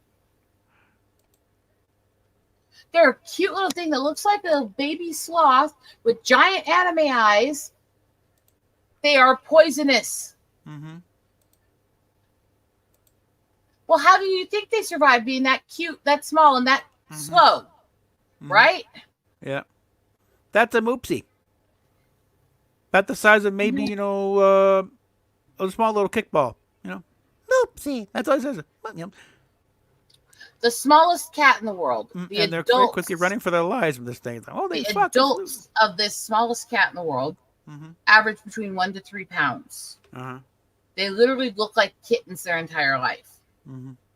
There's videos of them running in and out of leaves, chasing mice that are their same size. These are tiny cats. These are the smallest cats in the world. I've watched videos of them in the wild where they go from sitting still to jumping over 20 feet in the air and catching a bird as it's flying over them that's twice their size. And landing it in one jump. And landing on top of it, eating it. They look like the most cute, innocent little cutesy football kittens that you just want to hold. And then, they're like, oh my God! Yeah. They're violent little sociopaths, and they are actually the only cat in the world that can't be domesticated at all. Even big cats can be. This one won't. Yeah. Every time somebody's tried to domesticate it, it's gone psycho and tried to rip their limbs apart. I mean, Siegfried and Roy even sort of, you know, domesticated tigers. Welcome, Riker. So yeah, this is literally some animals you don't want to fuck around with. Yeah. And so but I'll be honest. It's crazy that some of the cutest animals are some of the most dangerous. But at the same time, it makes sense because when you're little cute and you seem unassuming, that's when everything else is going to want to kill you. So either you're going to be quick as fuck or you're going to be dangerous as fuck. You're going to be Otherwise, you become an experiment in something that went extinct. I choose to become the dangerous. Yeah. The Dik-Tiks decided to become fast as fuck. Those are tiny little cute deer, but they are quick when they move. And they are able to agile, get into places quick. And realizing that Dik-Tiks are part of the African stuff. These are the animals that are trying to flee cheetahs and shit. You better be fast, yeah. Yeah, and you better be agile enough to get into places the cheetah doesn't know where you're hiding. You better be quick and you better be smart. It was like, you know, one time we found Jonesy munching down on a mouse. It's like, okay. Granted, the mice we got in the condos were a little bitty, but didn't know he had that. My brother. Okay, all right. My brother had a cat for years. That, well, when I first found this cat, I'm the one who found it. We ended up letting my brother have it because he had a connection to Orange Tabby. So I willingly gave the kitty up to him. Yeah. I had the option to keep it with my family. Yeah. I found this cat approximately 3-4 months old in a snowbank in the church. It had obviously been beaten up and not by other animals. Yeah. And it had a broken tail. It was in the snowbank shivering and crying. Yeah. And I found it with a group of other girls, and the other girls all were going, oh, I'm trying to get close to it, and it was scared to death of them. Yeah. It ran inside my coat and hid when they tried to run up to it and see it in the snowbank. So then I went into my parents' car, locked the door, and hid from the other girls so the cat wouldn't be so scared. Yeah. Terrified little thing that'd been hurt. Yeah. My brother ended up with this cat for years. This tiny, terrified little kitten turned into this 20-some-pound muscular tomcat that, like, his favorite pastime when he was not in the house was chasing dogs. Oy. He had a tendency to drag everything into the house. Everything. Oy. And when he did, oh dear heavens. And when he did, oh my God. He would leave his toys broken all over the house once he killed them. Oh boy. If they were actually fully dead and not just bleeding while they tried to limp across the floor. God.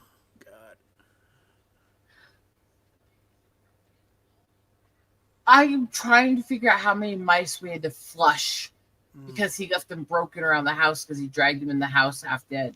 Ugh. It was not pleasant with that, but that's the animal's personality. That's usually a case of a cat that's like he has the instincts but doesn't quite know what to do with them afterwards. So. Well, he never fully survived on his own out in the wilderness. Yeah. Mm-hmm. The day he was abandoned after being beaten and tortured, I found him. Yeah. And then he always had a home to go home to when he was ready to eat and stuff. Yeah. So he never really had the survival instinct kick in. Mm-hmm. Yeah. He had the protective instinct kick in. Mm-hmm. So here's the story from my perspective on why it wasn't 3 dog maulings at least that I had to list. Mm-hmm. So when we were in this house at the alley here, yeah, they had everybody in the neighborhood put their trash against the alley. Yep. And they just came down the alley and over so that they wouldn't be on the main road blocking traffic all the time. Yeah. So I'm taking trash out, and to get the trash to the alley, I had to go from the other side of the house, down the ramp, through part of the yard, out the fence, across the driveway, down the driveway, to the other side of it, to the alley. Mm-hmm. Not really a short walk. Yeah. I'm hauling stuff out. Now, kitty corner, across the street that's right here next to the alley and next to this corner where I have to put things, because we're on the edge. Mm-hmm. So our alley spot is also against the street. It's in both. Mm-hmm. Kitty corner across the alley and street, probably about 40, 50 feet from where I was standing, was the corner of one of our neighbor's yards. Mm-hmm. They had this tendency to let their dog run wild, and it was violent, and it wanted to attack everybody. So emphasis on wild. Yeah. I had to deliver newspapers to them, but when that was going on, I would never have much of an issue because if that dog was loose or could get near me when I was delivering it, Dad was there with his canes to make sure it wouldn't. Mm-hmm. And dogs fear metal canes. Yeah. So I didn't have to worry about it when I was doing the deliveries and stuff, but taking the trash out that day, and as I'm taking the last load out, being here, the orange kitty we rescued was laying at the top of Dad's ramp against the door on the other side of the yard, right? Mm-hmm. Yep. Walk by him, hey, Fiend, pat him on the head, go down the ramp, carry this out. As I'm setting up the trash the way they want it for pickup, the dog comes flying out of the corner of that yard, the closest point to us, towards me in full attack. Mm-hmm. It got about halfway across the street before I saw this bolt of orange go over the fence from coming down the ramp, through the driveway, and jump on the dog's back before it could reach me, and beat it all the way back into its yard.